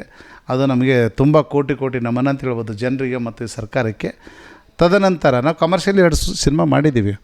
ಒಂದು ನಾನು ಬರಗಾರನಿಲ್ಲ, ಬಟ್ ಅದಕ್ಕೆ ನಾನು ಪ್ರೊಡ್ಯೂಸರ್ ಆಗಿದೆ, ಆಮೇಲೆ ಮಾರ್ಕೊಂಡೆ, ಸೇಲ್ ಮಾಡಿದೆ. ಯಾವಾಗಂದರೆ ಸೆನ್ಸಾರ್ ಟೈಮಿಗೆ. ಹಾಗಾಗಿ ಒಂದು ದಾಖಲೆಯಲ್ಲಿ ನನ್ನ ಹೆಸರು ಇಲ್ಲದೆ ಇರ್ಬೋದು, ಅದು ಸಿನಿಮಾ ನಾನೇ ಮಾಡಿರೋದು, ಮನಸ್ಸುಗಳ ಮಾತು ಮಧುರ ಅಂತ. ಅಲ್ಲಿ ಸುಮಾರು ನಾವು ಆರ್ಟಿಸ್ಟ್ಗಳಿಗೆ ಹೊಸ ಪರಿಚಯ ಕೂಡ ಮಾಡಿಕೊಟ್ಟಿದ್ದೀವಿ. ಒಬ್ಬರು ಉದಯ ಟಿ ವಿನಲ್ಲಿ ಆನಂದ್ ಅಂತಿದ್ದರು, ಹಾಗೇನು ಹರಿಪ್ರಿಯ ಅಂತ ನಾವು ಅವರಿಗೆ ಶ್ರುತಿ ಅಂತ ಅವ್ರ ಹೆಸರಿತ್ತು, ಹರಿಪ್ರಿಯ ಅಂತ ನಾವೇನು ನಾಮಕರಣ ಮಾಡಿಬಿಟ್ಟು ಏನು ಇಂಡಸ್ಟ್ರಿನಲ್ಲಿ ಪರಿಚಯ ಮಾಡಿಕೊಟ್ಟಿದ್ದೀವೋ ಅವ್ರಿಗೆ ತುಂಬ ದೊಡ್ಡ ಮಟ್ಟದಲ್ಲಿ ಬೆಳೆದಿದ್ದಾರೆ. ಹಾಗೆ ಚಲನಚಿತ್ರಕ್ಕೆ ಏನು ನಿರ್ದೇಶಕ ಅಂತ ಮಂಜು ಮಸ್ಕಲ್ಮಟ್ಟಿ ಅಂತ ಬಂದರು. ನಮ್ಮಲ್ಲಿ ಬಂದಿದ್ದರು ಎಲ್ಲರೂ ದೊಡ್ಡವರಾಗಿ ಹೋಗ್ತಿದ್ದಾರೆ, ಅದು ನಮ್ಗೆ ಸಂತೋಷ. ನಾವು ಚಿಕ್ಕವರಾಗಿಲ್ಲ ದೊಡ್ಡವರಾಗಿಲ್ಲ, ನಾವು ಅದೇ ಸ್ಥಿತಿನಲ್ಲಿದ್ದೇವೆ. ಬಟ್ ನಮ್ಮಲ್ಲಿ ಬಂದಿರೋರು ಎಲ್ಲರೂ ಯಶಸ್ವಿ ಆಗಿದ್ದಾರೆ. ಕೆಲವೊಬ್ಬರು ಉದಯೋನ್ಮುಖ ಹೊಸದಾಗಿ ಏನು ಬರ್ತಾರೆ, ಅದು ನಮಗೆ ತುಂಬ ಸಂತೋಷ. ಅದಾದ ನಂತರ ಕಲ್ಯಾಣ ಕುವರ ಏನು ಸಿನಿಮಾ ಇದೆ, ಅದು ನಾವು ಹುಟ್ಟಿದೊಂದು ನೆಲ. ಆ ನೆಲದಲ್ಲಿ ಒಬ್ಬ ಮಹಾನ್ ಪುರುಷ ಹುಟ್ಟುಬಿಟ್ಟು ಮಾಡಿದಂಥ ಒಂದು ಕ್ರಾಂತಿ, ಬಸವಣ್ಣವ್ರು ಮಾಡಿದ ಕ್ರಾಂತಿನ ಬಸವಣ್ಣವ್ರು ಆ ಬೆಳೆ ಕಾಣಲಿಲ್ಲ. ಆದರೆ ನಮ್ಮ ಚನ್ನಬಸವ ಪಟ್ಟದೇವರು ಶಿಕ್ಷಣ ಸಂಸ್ಥೆ, ಸಮಾನತೆ, ಹೀಗೆ ಅನೇಕ ಒಂದು ಸಾಮಾಜಿಕ ಕಳಕಳಿ ಮತ್ತು ಧಾರ್ಮಿಕ ಇಂಥ ಕ್ರಾಂತಿಯನ್ನೇ ಒಂದು ಎಬ್ಬಿಸಿದಂಥ ಒಂದು ಮಹಾಪುರುಷ. ಅಂಥದ್ದೊಂದು ಸಿನಿಮಾ ಮಾಡಬೇಕಂತ ಕಾರಣ ನಮ್ಮಲ್ಲಿ ಮನಸ್ಸಿನಲ್ಲಿ ಏನು ಹುದುಗಿರುತ್ತೋ ಅದನ್ನೇ ಆಚೆಗೆ ಹಾಕಕ್ಕೆ ನಾವು ಹೊರಡ್ತೀವಿ. ಈ ಲಾಂಗು ಮಚ್ಚು ಹಿಡ ಪರಂಪರೆ ನಮ್ಮದಲ್ಲ. ಹಾಗಾಗಿ ನಾವು ಅಂಥ ಸಿನಿಮಾಗಳು ಮಾಡಲಿಕ್ಕೆ ಹೋಗಿಲ್ಲ. ಕಾರಣ ಆ ಕ್ರೌರ್ಯ ಏನಿರುತ್ತೆ ನಾವು ಮುಂದಿನ ಜನ್ರೇಷನ್ಗೆ ಹೇಳ್ಕೊಟ್ಟಂಗೆ ಆಗುತ್ತೆ. ನೀವು ಈಗ ಮಾಡಪ್ಪ ನೋಡಿ ಈಗ ಅಂದಂಗೆ ಆಗುತ್ತೆ. ಆಗ ನಾನು ಏನು ಹೇಳಿಕ್ಕೆ ಹೊರಟಿದ್ದೇನೆ ಅಂದರೆ, ಒಂದು ಭಕ್ತಿ ಮತ್ತು ದೇಶಕ್ಕೆ ನಾಡಿಗೆ ಒಂದು ಒಳ್ಳೆಯ ಒಂದು ಏನು ಮೆಸೇಜ್ ಕೊಡೋಕೆ ಹೊರಡ್ತೀವಲ್ಲ, ಅದು ಶಾಶ್ವತವಾಗಿ ಉಳಿಯುತ್ತೆ. ಈ ಲಾಂಗು ಮಚ್ಚು ಮತ್ತೊಂದು ಇನ್ನೊಂದು ಏನೋ ಆ ಟೈಮಿಗೆ ಅದೊಂದು ಕ್ರೌರ್ಯ ಹೆಚ್ಚಿಗೆ ಸಿನಿಮಾ ಮಾಡ್ಬೋದು ವಿನ ಮನೋರಂಜನೆಗೋಸ್ಕರ ಮತ್ತಿನ್ನೇನೂ ಆಗೋಲ್ಲ. ಹಾಗಾಗಿ ನಾನು ಒಂದು ಇಂಥದ್ದೇ ಒಂದು ಸಿನಿಮಾಗಳು ಮಾಡ್ತೀನಿ. ಗಂಗಾ ಕಾವೇರಿ ಪರಿಶುದ್ಧವಾದ ಒಂದು ಪ್ರೇಮ ಕಥೆ ಅದು. ಅದು ಯಾವ ಕಾದಂಬರಿನೂ ಇಲ್ಲ, ಯಾವ ಸಿನಿಮಾದೂ ಇಲ್ಲ, ಎಲ್ಲಿನೂ ಇಲ್ಲ. ಗಂಗಾ ಒಂದು ನಾಡಿನಲ್ಲಿ, ಇನ್ನೊಂದು ಕಡೆ ಕಾವೇರಿ, ಅವು ನದಿಗಳ ಹೆಸರು. ಹಾಗೆಯೇ ಪರಂಪರೆ ಮತ್ತು ಅದೊಂದು ಲೈಫ್ ಸ್ಟೈಲ್ ಅಂತಾರಲ್ಲ, ಆ ಲೈಫ್ ಸ್ಟೈಲಿ ಉತ್ತರ ಧ್ರುವದ ಒಂದು ಗಂಗಾ ಮತ್ತು ದಕ್ಷಿಣ ಧ್ರುವದ ಕಾವೇರಿ ಏನಿದೆ, ಅವು 2 ಜೀವ ನದಿಗಳು. ಆ ನದಿಯ ತೀರದಲ್ಲಿ ಏನು ಹುಟ್ಟಿ ಬೆಳೆದು ಒಂದು ಇಬ್ಬರು ಹುಡುಗಿಯರು ಇರ್ತಾರೋ, ಅದ್ರ ಮಧ್ಯದಲ್ಲಿ ಒಬ್ಬ ಹೀರೋ ಸೇರಿಕೊಂಡ್ರೆ ಏನಾಗುತ್ತೋ ಅನ್ನೋದು ಪ್ರೇಮ ಕಥೆ ನಾನು ಬರೆದಿದ್ದೆ. ಅದು ಗಂಗಾ ಕಾವೇರಿಗೆ ಪಕ್ಕ ಕಮರ್ಷಿಯಲ್ ಮಾಡಿದ್ದೇನೆ. ಅದು ಭಾಳ ಒಂದು ಸಿನಿಮಾ ಇಂಡಸ್ಟ್ರಿಯಲ್ಲಿ ಸದ್ದು ಮಾಡಿದಂಥ ಚಿತ್ರನೇ. ನಾನು ಇಂಥ ಮಹಾಪುರುಷರೇ ಮಾಡ್ತೀರಿ ಅಂಥದ್ದು ಮಾಡ್ಲಿಕ್ಕೆ ಬರಲ್ಲ ಅಂತಲ್ಲ, ನಮ್ಮ ಟೇಸ್ಟ್ ಜಾಸ್ತಿ ಸ್ವಲ್ಪ ಈ ಮಹಾಪುರುಷರದು ಐತಿಹಾಸಿಕ ಶರಣತತ್ವ ಈ ಕಡೆ ಇರೋದ್ರಿಂದ ಇಂಥ ಚಿತ್ರಗಳು ಮಾಡ್ತೀನಿ. ಸೊ ಇದು ಅಕ್ಕಮಹಾದೇವಿ ಚಲನಚಿತ್ರದ ಬಗ್ಗೆ ಒಂದಿಷ್ಟು ಹೇಳೋದಾದರೆ, ಕಲಾವಿದರ ಆಯ್ಕೆ ಬಗ್ಗೆ ಹೇಳೋದಾದರೆ ಏನು ಹೇಳ್ತೀರಿ? ಕಲಾವಿದರ ಆಯ್ಕೆ ಸ್ವಲ್ಪ ಅವರವರೇ ಹೇಳಿದ್ರು ಉತ್ತಮ ಅಂದ್ಕೊಂಡಿದ್ದೀನಿ. ಯಾಕಂದರೆ ಎಲ್ಲವೂ ನಾನೇ ಮಾತಾಡೋದಕ್ಕಿಂತ ಅವ್ರವ್ರು ಚೂರು ಪರಿಚಯ ಮಾಡ್ಕೊಂಡ್ಬಿಟ್ಟು ಅವರು ಹೇಳಿ. ನಮ್ಮ ಹಿರಿಯ ನಟ ನೋಡಿ, ಇನ್ನೊಂದು ನಮ್ಮ ವೀಕ್ಷಕರಿಗೆ ಹೇಳಕ್ಕೆ ಬಯಸ್ತೇನೆ. ನಾನು 4ನೇ 5ನೇ ಕ್ಲಾಸ್ ಇರುವಾಗ ನಮ್ಮ ವೈಜನಾಥ್ ಬಿರಾದಾರ್ ಅವರು ಆವಾಗ ಅಷ್ಟರಲ್ಲೇ ಅವರು ಇದಕ್ಕೆ ಹೋಗಿದ್ದರು, ಬೆಂಗಳೂರಿಗೆ ಹೋಗಿದ್ದರು. ಅವರು ಆರಂಭದಲ್ಲಿ ನಾಟಕ, ಯಾಕೆ ಅವ್ರು ಹೇಳ್ಕೊಂಡಿದ್ದಾರೆ ತುಂಬ ನಮ್ಮಲ್ಲಿ ನಾಡಿನಾದ್ಯಂತ ಎಲ್ರಿಗೂ ಗೊತ್ತಾಗ್ಬಿಟ್ಟಿದೆ ಅವ್ರ ಜೀವನ ಚರಿತ್ರೆ ಏನು ಅಂತ. ಹಾಗೆ ಅವರು ಮೊದಲಿಗೆ ಅವರು ರಂಗಭೂಮಿಗೆ ಹೋಗ್ತಾರೆ. ರಂಗಭೂಮಿಗೆ ಹೋದ ನಂತರ ಅವರಿಗೆ ಈ ನನಗೆ ಹೆಂಗೆ ಇವಾಗ ನಾನು ಇಷ್ಟು ಸಿನಿಮಾ ಮಾಡಿದ್ರು ಬೀದರ್ ಸೆಳೆತ ಹೇಗಿದೆಯೋ ಅವ್ರಿಗೆ ತುಂಬ ಇದೆ ಬೀದರ್ ಸೆಳೆತ. ಅವರು ಶಾಲೆಗಳಿಗೆ ಬಂದುಬಿಟ್ಟು ಏಕಪಾತ್ರ ಅಭಿನಯ ಮಾಡ್ತಿದ್ರು. ಅಲ್ಲಿಂದ ಕೆಲವೊಬ್ಬರಿಗೆ ಕಲಾವಿದರು ಕರ್ಕೊಂಡು ಬರ್ತಿದ್ರು, ಮತ್ತು ಕೆಲವು ಸಲ ತಾನಾಗೆ ಬಂದುಬಿಟ್ಟು 2-3 ಪಾತ್ರ, ಉದಾಹರಣೆಗೆ ಸಿಂಧೂರ ಲಕ್ಷ್ಮಣ ಮತ್ತು ಹೀಗೆ ಅನೇಕ ಕೆಲವೊಂದೆಲ್ಲ ನಾಟಕಗಳು ಏಕಪಾತ್ರ ಅಭಿನಯ ಮಾಡ್ತಿದ್ರು. ಅವಾಗ ಏನಾಗುತ್ತೆ ಅಂದರೆ ಆ ಪಾತ್ರ ಅಭಿನಯ ಮಾಡ್ತಾರಲ್ಲ ಅದನ್ನು ಕಾಪಿ ಮಾಡ್ತಾರೆ ಮಕ್ಕಳು ಮಾಡ್ತಾರೆ, ಬೇರೆ ಮಾಡ್ತಾರೆ, ಎಲ್ಲರೂ ಮಾಡ್ತಾರೆ ಅಂತ ಒಳ್ಳೊಳ್ಳೆ ಚರಿತ್ರೆಯ ಒಂದು ಕಥೆಗಳು ಇಟ್ಕೊಂಡು ಕಿತ್ತೂರು ರಾಣಿ ಚೆನ್ನಮ್ಮ, ಠಾಕ್ರೆ ಸಾಹೇಬ ಇಂಥದ್ದೆಲ್ಲನೂ ಪಾತ್ರ ಮಾಡ್ತಿದ್ರು. ಗೋಪಾಲ್ ಅನ್ನೋರಿಗೆ ಕರ್ಕೊಂಡು ಬಂದುಬಿಟ್ಟು ಅವ್ರ ಮುಖಾಂತರ ನಂಗೆ ನೆನಪಿದೆ. ಇನ್ನು ಹೀಗೆ ಏಕಪಾತ್ರ ಅಭಿನಯಲ್ಲಿ ಕೂಡ ಅವರು ತುಂಬ ಮಾಡಿಬಿಟ್ಟು ಗ್ರಾಮಗಳಿಗೆಲ್ಲ ಬರ್ತಿದ್ರು. ಅಂಥ ಹಿರಿಯರು ಅವರೇ ಮಾತಾಡಿದ್ರು ಒಳ್ಳೆಯದು. ಬಟ್ ನಮ್ಗೆ ಗೊತ್ತಿರೋದೊಂದು ಸ್ವಲ್ಪ ವಿಷಯ ಹೇಳೋಣ ಅಂದ್ಬಿಟ್ಟು ನಾನು ಹೇಳಿದೆ ಅಷ್ಟೇ. ಹಾಗಾಗಿ ನನಗೆ ಸ್ವಲ್ಪ ವೈಜನಾಥ್ ಬಿರಾದಾರ್ ನಮ್ಮ ಊರಿನ ಪಕ್ಕನವ್ರು, ತೇಗಂಪುರದವರು, ನನ್ನ ಧನೂರ, ನಂದವ್ರದ್ದು ಒಡನಾಟ ತುಂಬಾ ಇದೆ. ನಾವೇನೇ ಮಾಡಿದ್ರೂ ಒಂದು ಕೌಟುಂಬಿಕ ಇರ್ಬೋದು ಅಥವಾ ಸಾಮಾಜಿಕ ಇರ್ಬೋದು ಅಥವಾ ಸಿನಿಮಾ ಇರ್ಬೋದು, ರಾತ್ರಿ ಡಿಸ್ಕಸ್ ಮಾಡೋಕೆ ಕೂತ್ಕೊಂಡ್ರೆ ಬೆಳಗ್ಗೆ ಗುಬ್ಬಿ ಚಿಂಚು ಅನ್ನೋ ತನಕ ನಮ್ಮದು ಇಬ್ಬರದ್ದು ಮಾತು ಮುಗಿಯಲ್ಲ. ಹಾಗೆ ನಂದೆಲ್ಲ ಸಿನಿಮಾದಲ್ಲೂ ಅವ್ರು ಮಾಡ್ತಾರೆ. ಸರ್ ಹೇಳಿದಾಗೆ, ವಿಜಯ್ ವಿಷ್ಣುಕಾಂತ್ ಸರ್ ಹೇಳಿದಾಗೆ, ರಂಗಭೂಮಿಯಿಂದ ಕನ್ನಡ ಚಲನಚಿತ್ರ ರಂಗದಲ್ಲಿ ಈಗ ತನ್ನದೇ ಆದ ಛಾಪನ್ನು ಮೂಡಿಸಿದ್ದಾರೆ. ನಟನೆಯಿಂದ ಆಗಿರ್ಬೋದು, ಹೆಸರುವಾಸಿ ಕೂಡ ಆಗಿದ್ದಾರೆ. ಬೀದರ್ನಿಂದ ಬೆಂಗಳೂರಿನವರೆಗಿನ ಪಯಣ ಬಹಳ ಕಷ್ಟಕರವಾಗಿರ್ತಕ್ಕಂಥದ್ದು. ಸೊ ವಿಜಯ್ ವಿಷ್ಣುಕಾಂತ್ ಅವರ ಈ ಒಂದು ಚಿತ್ರದಲ್ಲಿ, ಒಂದು ಜಗನ್ಮಾತೆ ಅಕ್ಕಮಹಾದೇವಿ ಚಲನಚಿತ್ರದಲ್ಲಿ ವೈಜನಾಥ್ ಬಿರಾದರ್ ಸರ್ ಅವ್ರ ಪಾತ್ರ ಕೂಡ ಇದೆ. ಸೊ ಆ ಪಾತ್ರದ ಬಗ್ಗೆ ಏನು ಹೇಳ್ತಾರೆ ಅಂತ ಕೇಳೋಣ ಸರ್. ನಮಸ್ತೆ, ಹೇಳಿ ಸರ್. ಇಲ್ಲ ಮೇಡಮ್, ಒಂದೇ ವಿಷ್ಣುಕಾಂತ್ ಅವ್ರ ಬಗ್ಗೆ ಹೇಳ್ಬೇಕಂದ್ರೆ ನಾನು ಅವ್ರ ಎಲ್ಲ ಚಿತ್ರದಲ್ಲಿ ನಾನು ಪಾತ್ರ ಮಾಡಿದ್ದೀನಿ. ಯಾಕಂದರೆ ಅವ್ರಿಗೆ ಏನಿದ್ರೆ ಯಾರ್ಯಾರು ಒಂದು ಒಳ್ಳೆ ಕಲಾವಿದ ಅಂದರೆ ಅವ್ರ ಒಂದು ಸೆಳೆತನೇ ಬೇರೆ ಇದೆ. ಯಾಕೆ ನಾನು ಮೊದಲಿಂದ ಇಲ್ಲಿವರೆಗೂ ಯಾವುದೇ ಒಂದು ಇದ್ರೂ ಕೂಡ ಅದರ ಒಂದು ಪಾತ್ರ ಅವರು ಇಟ್ಟಿರ್ತಾರೆ. ಹೋದ ಸಾರಿ ನಾನು ಗಂಗಾ ಕಾವೇರಿಯಲ್ಲೂ ಮಾಡಿದ್ದೆ, ಮನಸ್ಸುಗಳು ಮಾತು ಮಧುರ, ಮತ್ತು ಬಾಬಾ ಅಂಬೇಡ್ಕರು, ಮತ್ತು ಭಾಲ್ಕಿ ಅಪ್ಪ ಅವ್ರದ್ದು, ಮತ್ತು ಇದರಲ್ಲೂ ಕೂಡ ನಾನು ಪಾತ್ರ ಮಾಡಿದ್ದೀನಿ. ಬಟ್ ಅವ್ರದ್ದು ಸಾಹಿತ್ಯ ಹೇಗಿದೆ ಅಂದರೆ ಭಾಳ ಒಂದು ಅರ್ಥಪೂರ್ಣ ಇರುತ್ತೆ. ಯಾಕೆ ನಾನು ಅವರು ಬಾಬಾ ಅಂಬೇಡ್ಕರ್ ಅವ್ರ ಸಿನಿಮಾ ಮಾಡಿದಾಗ ಅದನ್ನು ನೋಡಿದೆ. ಬಟ್ ಇದೇನು ಶರಣ ಸಾಹಿತ್ಯ ಅವರಿಗೆ ಭಾಳ ಒಗ್ಗಿದೆ. ಮತ್ತು ಅವ್ರು ಏನು ಮಾಡ್ತಾರೆ ಅಂದರೆ ಅವ್ರದ್ದು ಅವರಲ್ಲಿ ದೊಡ್ಡ ಗುಣ ಏನಿದೆ ಅಂದರೆ ಯಾವ ಸಿನಿಮಾ ಮಾಡ್ತಾರೋ ಅದ್ರ ಬಗ್ಗೆ ಭಾಳ ಅಧ್ಯಯನ ಮಾಡ್ತಾರೆ ಅವರು. ಮತ್ತು ಮೊನ್ನೆ ಈಗ ಭಾಲ್ಕಿ ಅಪ್ಪ ಅವ್ರು ಮಾಡಿದಾಗ ಕೂಡ ಭಾಳ ಎಷ್ಟು ಎಲ್ಲ ಕಮಲ್ ನಗರು, ಆ ಕಡೆ ಮೂರ್ಗಿ, ಈ ಕಡೆ ಭಾಲ್ಕಿ, ಈ ಕಡೆ ಯಾರ್ಯಾರು ಅದ್ರ ಸಂಬಂಧ ಅಪ್ಪರಿಗೆ ಎಷ್ಟು ಜನ ಹಳೆಬರು ಪರಿಚಯ ಇದ್ದರು ಎಲ್ಲರಿಗೆ ಭೇಟಿ ಮಾಡಿ ಯಾವುದು ಒಳ್ಳೆಯದು ಯಾವುದು ಸರಿ ಇದೆ ಯಾವ ತಪ್ಪದು ನೋಡಿ ಅವರು ಮಾಡಿದ್ದಾರೆ. ಇದು ಕೂಡ ಹಾಗೇನೆ. ಈಗ ಅಕ್ಕ ಮಾದೇವ್ರು ಮಾಡೋಕೆ ಅವೆಲ್ಲ ಏನಿದೆ ಮೇಡಮ್ ಅಂದರೆ ಇವೆಲ್ಲ ಮಾಡೋಕ್ಕಾದ್ರೆ ಶರಣ ಸಾಹಿತ್ಯ ಗೊತ್ತಿರಬೇಕು, ತತ್ವಗಳು ಅರಿವಿರಬೇಕು. ಆಯಿತು, ಮತ್ತು ಇದು ಎಲ್ಲರಿಗೂ ಗೊತ್ತಿರುವಂಥ ಕಥೆ ಇದು, ಎಲ್ಲೂ ನಾವು ತಪ್ಪು ಮಾಡೋಂಗಿಲ್ಲ. ಮತ್ತು ಅಷ್ಟು ಅರ್ಥಗರ್ಭಿತವಾಗಿ ನಾವು ಮಾಡಬೇಕು. ಹಾಗೆ ಅವ್ರು ಏನು ಮಾಡೋದು ಪ್ರತಿಯೊಂದು ಅವ್ರು ಮಾಡ್ಬೇಕಾದ್ರೆ ಏನು ಮಾಡ್ತಾರೆ ಅಂದರೆ ಅವರು ರಾತ್ರಿ ಒಂದು 12 ಗಂಟೆವರೆಗೂ ಪುಸ್ತಕ ಇರ್ಬೋದು ಮತ್ತು ಎಲ್ಲ ಒಂದು ರೂಪದಲ್ಲಿ ಅದನ್ನೆಲ್ಲ ಒಂದು ಅಧ್ಯಯನ ಮಾಡಿ ಅವ್ರು ಮಾಡೋದು. ಹಾಗಾಗಿ ಇದರಲ್ಲಿ ಕೂಡ ನನಗೊಂದು ಒಳ್ಳೆಯ ಪಾತ್ರ ಕೊಟ್ಟಿದ್ದಾರೆ. ವಿಲೇಜ್ ಅವರು ಅಕ್ಕ ಮಾದೇವ್ರ ಬಗ್ಗೆ ಮಾತಾಡೋದು, ಅದು ಒಂದು ಕತೆ ಸಂಬಂಧಪಟ್ಟ ಪಾತ್ರ, ಅದು ವಿಲೇಜ್ ಕ್ಯಾರೆಕ್ಟ್ರು. ಭಾಳ ಖುಷಿಯಾಗುತ್ತೆ. ಯಾಕಂದರೆ ಈ ಒಳ್ಳೆಯ ಕಲಾವಿದರಿಗೆ ಒಂದು ಕರೆಸಿ ಪಾತ್ರ ಕೊಡೋದಿದೆಯಲ್ಲ, ಅದು ಭಾಳಷ್ಟು ನಿರ್ದೇಶಕರಿಗೆ ಇರಲ್ಲ. ಇಲ್ಲಿ ಏನು ಮಾಡ್ತಾರೆ ಅಂದರೆ ಯಾರೋ ನೀವೇ ಮಾಡಿ ಅಂತ ಬರ್ತದೆ. ಅದು ಹಾಗಲ್ಲ. ಒಂದು ಏನಾಗುತ್ತೆ ಅಂದರೆ ಪಾತ್ರದ ಆಯ್ಕೆ ಚೆನ್ನಾಗಿದ್ದಾಗ ಸಿನಿಮಾಕ್ಕೆ ಒಂದು ಮೆರುಗಿರುತ್ತೆ, ಆಮೇಲೆ ಅದರಲ್ಲಿ ಕ್ವಾಲಿಟಿ ಸಿಗುತ್ತೆ. ಹಾಗೆ ಮಾಡಿದ್ದಾರೆ. ಭಾಳ ಖುಷಿ ಆಯ್ತು ನನಗೆ. ಯಾಕಂದರೆ ಅಪ್ಪವರು ನಾನು ಸರಿ ಕೇಳಿದೆ ಅವರಿಗೆ, ಅಪ್ಪವ್ರ ಪಾತ್ರ ಭಾಲ್ಕಿ ಅಪ್ಪವ್ರದ್ದು ಆದಮೇಲೆ ಯಾವ್ದು ಮಾಡ್ತಾರೆ ನೋಡಿ, ಏನೋ ಒಂದು ಇದರಲ್ಲಿ ಅಕ್ಕ ಮಾದೇವ್ರದ್ದು ಅಂತಂದರು. ಭಾಳ ಖುಷಿ ಆಯ್ತು. ಯಾಕಂದರೆ ಈಗ ಏನಾಗಿದೆ ಅಂದರೆ ಈಗ ಹೆಣ್ಮಕ್ಕಳಿಗೆ ಅದು ಭಾಳ ಒಂದು ಅರ್ಥಗರ್ಭಿತ ಪಾತ್ರ ಅದು. ಮತ್ತು ಅವ್ರ ಚರಿತ್ರೆ ಎಲ್ಲ ನಮ್ಮ ಇಡೀ ಜಗತ್ತಕ್ಕೆ ಗೊತ್ತು ಅವ್ರ ಬಗ್ಗೆ. ಅಂಥ ಪಾತ್ರಗಳು ಬಂದಾಗ ಏನಾಗುತ್ತೆ ಅಂದರೆ ಸಮಾಜಕ್ಕೆ ಒಂದು ಕೊಡುಗೆ ಕೊಟ್ಟಂಗೆ ಆಗುತ್ತೆ. ಮತ್ತು ನೀತಿ ನಿಯಮಗಳು, ಹೆಣ್ಮಕ್ಳು ಅಂದರೆ ಹೇಗಿರಬೇಕು, ಏನಿರಬೇಕು, ತತ್ವಗಳು ಏನಿದೆ ಎಲ್ಲ ಒಂದು ಸಿಗುತ್ತೆ. ಹಾಗೆ ಅವರು ಈ ಸಿನಿಮಾ ಆಯ್ಕೆ ಮಾಡ್ಕೊಂಡಿದ್ದು ನಿಮಗೆ ಭಾಳ ಖುಷಿ ತಂದಿದೆ. ಸೊ ಇದಿಷ್ಟು ಕೂಡ ವೈಜನಾಥ್ ಬಿರಾದರ್ ಅವರೊಂದಿಗಿನ ಮಾತುಕತೆ ಆಗಿತ್ತು. ಜೊತೆಗೆ ಇದೇ ಚಲನಚಿತ್ರದಲ್ಲಿ ಒಂದು ಬಾಲ್ಯ ಜೀವನವನ್ನು, ಅಕ್ಕ ಮಹಾದೇವರ ಬಾಲ್ಯ ಜೀವನ ಯಾವ ರೀತಿ ಆಗಿತ್ತು ಅಂತಕ್ಕಂಥದ್ದನ್ನು ನಟನೆಯನ್ನು ಮಾಡಿದ್ದಾರೆ ಇದೇ ಚಿತ್ರದಲ್ಲಿ ಸಮೃದ್ಧಿಯವರು ಜೊತೆಗೆ ದೀಕ್ಷಾ ಅವರು. ಸರ್ ಹೇಳಿದಾಗೆ ಇವರಿಬ್ಬರು ಕೂಡ ರೀಲ್ಸ್ಗಳಲ್ಲಿ ಅಲ್ಲಲ್ಲಿ ಫೇಸ್ಬುಕ್ಗಳಲ್ಲಿ ಬಹಳಷ್ಟು ರೀಲ್ಸ್ಗಳನ್ನು ಮಾಡಿದ್ದಾರೆ. ನಟನೆ ಭಾಳ ಚೆನ್ನಾಗಿದೆ ಅಂತಲೇ ಇವರನ್ನು ಆ ಒಂದು ಇದಕ್ಕೆ ಆಯ್ಕೆ ಮಾಡಲಾಗಿದೆ ಅಂತ ಹೇಳಿದರು. ಸೊ ಇಬ್ಬರು ಕೂಡ ಜಿಲ್ಲಾ ಕನ್ನಡ ಸಾಹಿತ್ಯ ಪರಿಷತ್ನ ಜಿಲ್ಲಾಧ್ಯಕ್ಷರಾಗಿರ್ತಕ್ಕಂಥ ಸುರೇಶ ಚಂದ್ರಶೆಟ್ಟಿ ಅವರ ಮಕ್ಕಳು ಕೂಡ ಹೌದು. ಸೊ ಮೊದಲಿಗೆ ಇವರು ದೀಕ್ಷಾ ಅವರು ಈ ಒಂದು ಚಿತ್ರದಲ್ಲಿ ನಟನೆ ಮಾಡಿದ್ದಾರೆ. ಏನು ಹೇಳ್ತಾರೆ, ಪಾತ್ರದ ಬಗ್ಗೆ ಏನು ಹೇಳ್ತಾರೆ, ಆ್ಯಂಡ್ ಅನುಭವ ಯಾವ ರೀತಿ ಆಗಿತ್ತು ಅನ್ನೋದ್ರ ಬಗ್ಗೆ ಹೇಳ್ತಾರೆ ಅಂತ. ನಮಸ್ತೆ. ನಮಸ್ತೆ. ಶರಣಾರ್ಥಿ. ನಾನು ದೀಕ್ಷಾ ಚಂದ್ರಶೆಟ್ಟಿ. ಈ ಸಿನಿಮಾದಲ್ಲಿ ಬರೋ ಮೊದಲನೇ ಅಕ್ಕ ಮಹಾದೇವಿ ಅಂದರೆ ಬಾಲ್ಯಾವಸ್ಥೆದ ಅಕ್ಕ ಮಹಾದೇವಿ ಅವರ ಪಾತ್ರವನ್ನು ನಾನು ವಹಿಸಿದ್ದೇನೆ. ನನ್ನ ಪಾತ್ರದಲ್ಲಿ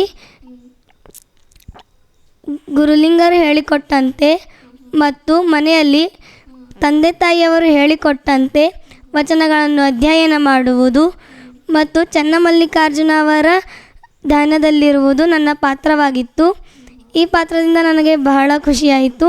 ನನ್ನ ಟೀಮ್ನಲ್ಲಿರೋರೆಲ್ಲ ಕೂಡ ಹೇಳಿದರು, ನೀನು ತುಂಬ ಚೆನ್ನಾಗಿ ಮಾಡಿದ್ದೆ ಅಂತ. ಅದಕ್ಕೆ ನಂಗೆ ಭಾಳ ಖುಷಿಯಾಯಿತು. ಇದಕ್ಕಿಂತ ಮುಂಚೆ ಏನಾದರೂ ಬೇರೆ ಯಾವುದಾದ್ರೂ ಮೂವಿಯಲ್ಲಿ ನಟನೆ ಮಾಡಿರ್ತಕ್ಕಂಥ ಅಥವಾ ನಟನೆ ಬಗ್ಗೆ ನಿಮಗೆ ಈ ಮುಂಚೆಯಿಂದಲೂ ನಿಮ್ಗೆ ಹವ್ಯಾಸ ಇತ್ತಾ, ಲೈಕ್ ಮಾಡಬೇಕಂತ ಇತ್ತಾ, ಹೆಂಗೆ ಅಂತ? ಮಾಡಬೇಕಂತ ಇತ್ತು, ಆದರೆ ಮಾಡಿರಲಿಲ್ಲ. ಸೊ ಸರ್ ಹೇಳಿದಾಗೆ ಭಾಳಷ್ಟು ರೀಲ್ಸ್ಗಳನ್ನು ಮಾಡಿದ್ರಿ ಅಂತ, ಯಾರಿಂದ ನೋಡಿ ಕಲಿತ್ರಿ ಅಂತ ಹೇಳೋದಾದ್ರೆ? ನಮ್ಮ ಅಕ್ಕನಿಂದ. ನಿಮ್ಮ ಅಕ್ಕ ಹೆಸರು? ಸಮೃದ್ಧಿ. ಇವ್ರಿ ನಿಮ್ಮ ಅಕ್ಕ. ಸೊ ಸಮೃದ್ಧಿ ಅವರು ನಿಮ್ಮ ಪಾತ್ರದ ಬಗ್ಗೆ ಹೇಳೋದಾದ್ರೆ ಏನು ಹೇಳುತ್ತೀರಿ? ಶರಣಾರ್ಥಿ. ನಾನು ಸಮೃದ್ಧಿ ಚಂದ್ರಶೆಟ್ಟಿ. ಈ ಸಿನಿಮಾದಲ್ಲಿ ದೀಕ್ಷಾ ನಂತರ ಎರಡನೇ ಅಕ್ಕ ಮಹಾದೇವಿಯವರ ಪಾತ್ರವನ್ನು ನಾನು ವಹಿಸಿದ್ದೇನೆ. ನನ್ನ ಪಾತ್ರದಲ್ಲಿ ಅಕ್ಕ ಮಹಾದೇವಿಯವರ ಕಾಲದಲ್ಲಿ ಮೂಢನಂಬಿಕೆಗಳನ್ನು ವಿರೋಧಿಸುವುದು ಮತ್ತು ಗುರುಜಂಗಮ್ಮರ ಕಾಲದ ವಚನಗಳನ್ನು ಕುರಿತು ನಾನು ಹೇಗೆ ನಡೆಯಬೇಕೆಂದು ನನ್ನ ಪಾತ್ರದಲ್ಲಿತ್ತು. ಮತ್ತು ಅಕ್ಕ ಮಹಾದೇವಿಯವರು ಬಾಲ್ಯಾವಸ್ಥೆಯಿಂದ ಪ್ರೌಢಾವಸ್ಥೆಗೆ ಹೇಗಿದ್ದರು ಅಂತ ನನ್ನ ಪಾತ್ರ ಇತ್ತು. ಈ ಪಾತ್ರ ವಹಿಸಿದ್ದಕ್ಕೆ ನಂಗೆ ತುಂಬ ಖುಷಿಯಾಯಿತು. ಸೊ ಏನು ಹೇಳ್ತೀರಿ, ಯಾವ ರೀತಿ ಪ್ರಿಪ್ರೇಷನ್ ಯಾವ ರೀತಿ ಮಾಡ್ಕೊಂಡಿದ್ರಿ ಇಬ್ಬರು ಅನ್ನೋದ್ರ ಬಗ್ಗೆ? ನಾವು ತುಂಬ ಹೆದರಿದ್ದೀವಿ ಪೆಲೆ. ಅದ್ರ ಸರ್ ಚಂದ ಹೇಳ್ಕೊಟ್ಟಿದ್ರು, ಅಂಜಿಸಿಲ್ಲ. ಎಷ್ಟು ಸಲ ನಾವು ತಪ್ಪು ಮಾಡಿದ್ರು ಹಾಗೆ ಮಾಡಬಾರ್ದು, ಇನ್ನೊಂದು ಸ್ವಲ್ಪ ಚೆಂದ ಮಾಡಿರಿ, ಇನ್ನೊಂದು ಸ್ವಲ್ಪ ಚೆಂದ ಮಾಡಿ ಅಂತ ಹೇಳ್ಕೊಟ್ಟಿದ್ರು. ಸೊ ಸೊ ಇಲ್ಲ ನಿಮ್ಮ ಸ್ಕೂಲಲ್ಲೆಲ್ಲ ಗೊತ್ತಾ ನೀವೆಲ್ಲ ನಟನೆ ಲೈಕ್ ಈ ಪಿಕ್ಚರಲ್ಲಿ ಮೂವಿಲಿ ಮಾಡ್ತಾ ಇದ್ದೀರಿ ಅನ್ನೋದ್ರ ಬಗ್ಗೆ ಏನು ಹೇಳಿದ್ರು ಟೀಚರ್ಸ್ ಆಗಿರ್ಬೋದು ಅಥವಾ ನಿಮ್ಮ ಫ್ರೆಂಡ್ ಸರ್ಕಲ್ ಇರ್ಬೋದು? ಫ್ರೆಂಡ್ಸ್ ಎಲ್ಲ ಹೇಳಿದ್ರು ಈಗ ಬ್ಯುಸಿ ಆಗಿಬಿಟ್ರೆ ನಮ್ಮ ಸರಿ ಎಲ್ಲ ಮಾತಾಡಲ್ಲ ಅಂತ ಅಂದಿದ್ರು. ಸೊ ಇದೇ ಚಿತ್ರದಲ್ಲಿ ಇನ್ನೂ ಕೆಲವರ ಪಾತ್ರ ಅಕ್ಷಯ್ ಅವರು ಇದ್ದಾರೆ, ಜೊತೆಗೆ ನಿಖಿಲ್ ಅವರು ಏನು ಹೇಳ್ತಾರೆ ಅಂತ ಪಾತ್ರದ ಬಗ್ಗೆ? ನಮಸ್ಕಾರ, ನನ್ನ ಹೆಸರು ನಿತಿನ್ ರಾಜ್ ಅಂತ, ನಿಕ್ಕಿ ಅಂತ ಕರೀತಾರೆ. First of all Tejas news ಅವ್ರಿಗೆ ಧನ್ಯವಾದ ಹೇಳ್ತೀನಿ. ಮತ್ತು ಆಮೇಲೆ ವಿಷ್ಣುಕಾಂತ್ ಸರ್ ನಿರ್ದೇಶಕರು ಅವರಿಗೂ ಧನ್ಯವಾದ ಹೇಳ್ತೀನಿ. ಆಗ ನಮ್ಮ ಬಿರಾದರ್ ಸರು ಅವರ ಮತ್ತು ನನ್ನ ಟೀಚರ್ ಅಂತ ಅಕ್ಷಯ್ ಅಣ್ಣ, ಅವನಿಗೆ ಭೀ ಥ್ಯಾಂಕ್ಸ್ ಹೇಳ್ತೆ. ಇದು ಅಕ್ಕಮಹಾದೇವಿ ಮೂವಿ ಅಂದ್ರೆ ಅದಕ್ಕಿಂತ ಮೊದಲು ಪಟ್ಟದೇವ್ರವರು ಅವ್ರ ಮೂವಿಯಲ್ಲಿ ಸರ್ ಚಾನ್ಸ್ ಕೊಟ್ಟಿರು. ಚಾನ್ಸ್ ಅಂದ್ರೆ ಡ್ಯಾನ್ಸ್ ಮಾಡ್ಲಿಕ್ಕೆ ಒಂದು ಅವಕಾಶ ಕೊಟ್ಟರು. ಅದಾದ್ಮೇಲೆ ಹಿಂಗೆ ಸರಿ ಟಚ್ಚಲ್ಲಿದ್ದೀವಿ ಭಾಳ. ಅವ್ರ ತೋಲ್ ಹಂಬಲಿಂದ ಹಿಂಗೆ ದೊಡ್ಡ ನಿರ್ದೇಶಕರಿದ್ದೆ ಅಂತಂಗೆ ಏನು ತೋರಿಸ್ಕೊಂಡಿಲ್ಲ ಸರ್ ಅವರು. ಆ್ಯಂಡ್ ಕಂಫರ್ಟೇಬಲ್ ಫೀಲ್ ಮಾಡಿಕೊಡ್ತಾರೆ, ಯಾರು ಭೀ ಆಜು ಬಾಜು ಯಾರು ಇದ್ದಾರೆ ಕಂಫರ್ಟೇಬಲ್ ಫೀಲ್ ಮಾಡಿಕೊಡ್ತಾರೆ. ಹಾಗಾಗಿ ಒಂದು ಸಲ ಕೇಳಿದ್ರು ಏನು ಆ್ಯಕ್ಟಿಂಗ್ ಮಾಡ್ತೇನೆ, ಡೈರೆಕ್ಷನ್ ಡಿಪಾರ್ಟ್ಮೆಂಟ್ ಮಾಡ್ತೇನೆ. ನನಗೆ ಡೈರೆಕ್ಷನ್ ಡಿಪಾರ್ಟ್ಮೆಂಟ್ದಾಗ ಇಂಟ್ರೆಸ್ಟ್ ಇತ್ತು. ಹಾಗಾಗಿ ಸರ್ ಅಂದರು ಸರಿ, ಮತ್ತು ಅಕ್ಕಮಹಾದೇವಿ ನನ್ನ ಜೊತೆ ನೀ ಅಸಿಸ್ಟೆಂಟಾಗಿ ಕೆಲಸ ಮಾಡು, ವರ್ಕ್ ಮಾಡು ಅಂಥೇಳಿ. ಮತ್ತು ಇನ್ನೊಂದು ಸರ್ ಬಗ್ಗೆ ಇನ್ನೊಂದು ಹೇಳ್ಬೇಕಂದ್ರೆ ಅವ್ರ ಜೊತೆ ಕೆಲಸ ಮಾಡ್ಲತ್ತೇವಂದ್ರೆ ನೀವು ಏನು ಪಾತ್ರ ಏನು ಕೆಲಸ ಅದ ಅದು ಅಷ್ಟೇ ಕಲೀರಿ, ಅದರಿಂದ ಫುಲ್ ಸಿನಿಮಾ ಏನದಂತ ಗೊತ್ತಾಯ್ತದ, ಅರ್ಥ ಆಯ್ತದ. ಅಂದ್ರೆ ಅವ್ರ ಜೊತೆ ಕೆಲಸ ಮಾಡಿದ್ರೆ ಡೈರೆಕ್ಷನ್ ಹೆಂಗದ ಅಂತ ಅದು ಅರ್ಥ ಆಯ್ತದ. ಮತ್ತು ಆ್ಯಕ್ಟಿಂಗ್ ಮಾಡಿಸ್ತಾರೆ, ಮತ್ತು ಸೆಟ್ ವರ್ಕ್ ಅದು ಗೊತ್ತಾಯ್ತದ, ಮತ್ತು ಪ್ರೊಡಕ್ಷನ್ ವರ್ಕು.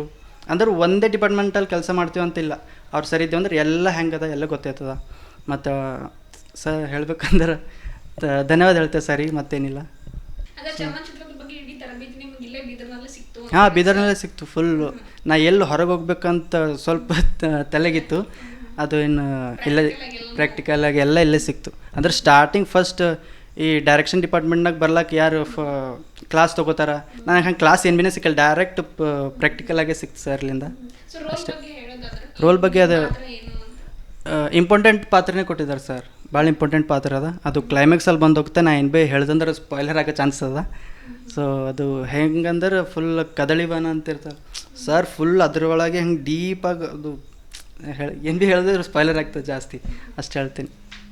ಜಗನ್ಮಾತೆ ಅಕ್ಕಮಹಾದೇವಿ ಚಲನಚಿತ್ರದಲ್ಲಿ ಕೂಡ ಅವರು ನಟನೆಯನ್ನು ಮಾಡಿದ್ದಾರೆ ಅಕ್ಷಯ್ ಅವರು. ಸೊ ನಮ್ಮ ಜೊತೆಗಿದ್ದಾರೆ ಇದೇ ಕಾರ್ಯಕ್ರಮದಲ್ಲಿ, ಅವರ ಪಾತ್ರದ ಬಗ್ಗೆ ಏನು ಹೇಳ್ತಾರೆ ಅಂತ ಕೇಳೋಣ. ನಮಸ್ಕಾರ ಎಲ್ಲರಿಗೂ, ತೇಜಸ್ ವೀಕ್ಷಕರಿಗೆ ನನ್ನ ನಮಸ್ಕಾರ. ನನ್ನ ಹೆಸರು ಅಕ್ಷಯ್ ಅಂತ, ನಾನು ಡ್ಯಾನ್ಸ್ ಟೀಚರು ಮತ್ತು ಇಲ್ಲಿ ಬೀದರ್ನೋನೆ. ಇಲ್ಲಿ ಮೋಹನ್ ಮಾರ್ಕೆಟಲ್ಲಿ ನನ್ನ ಡ್ಯಾನ್ಸ್ ಕ್ಲಾಸ್ ಇದೆ.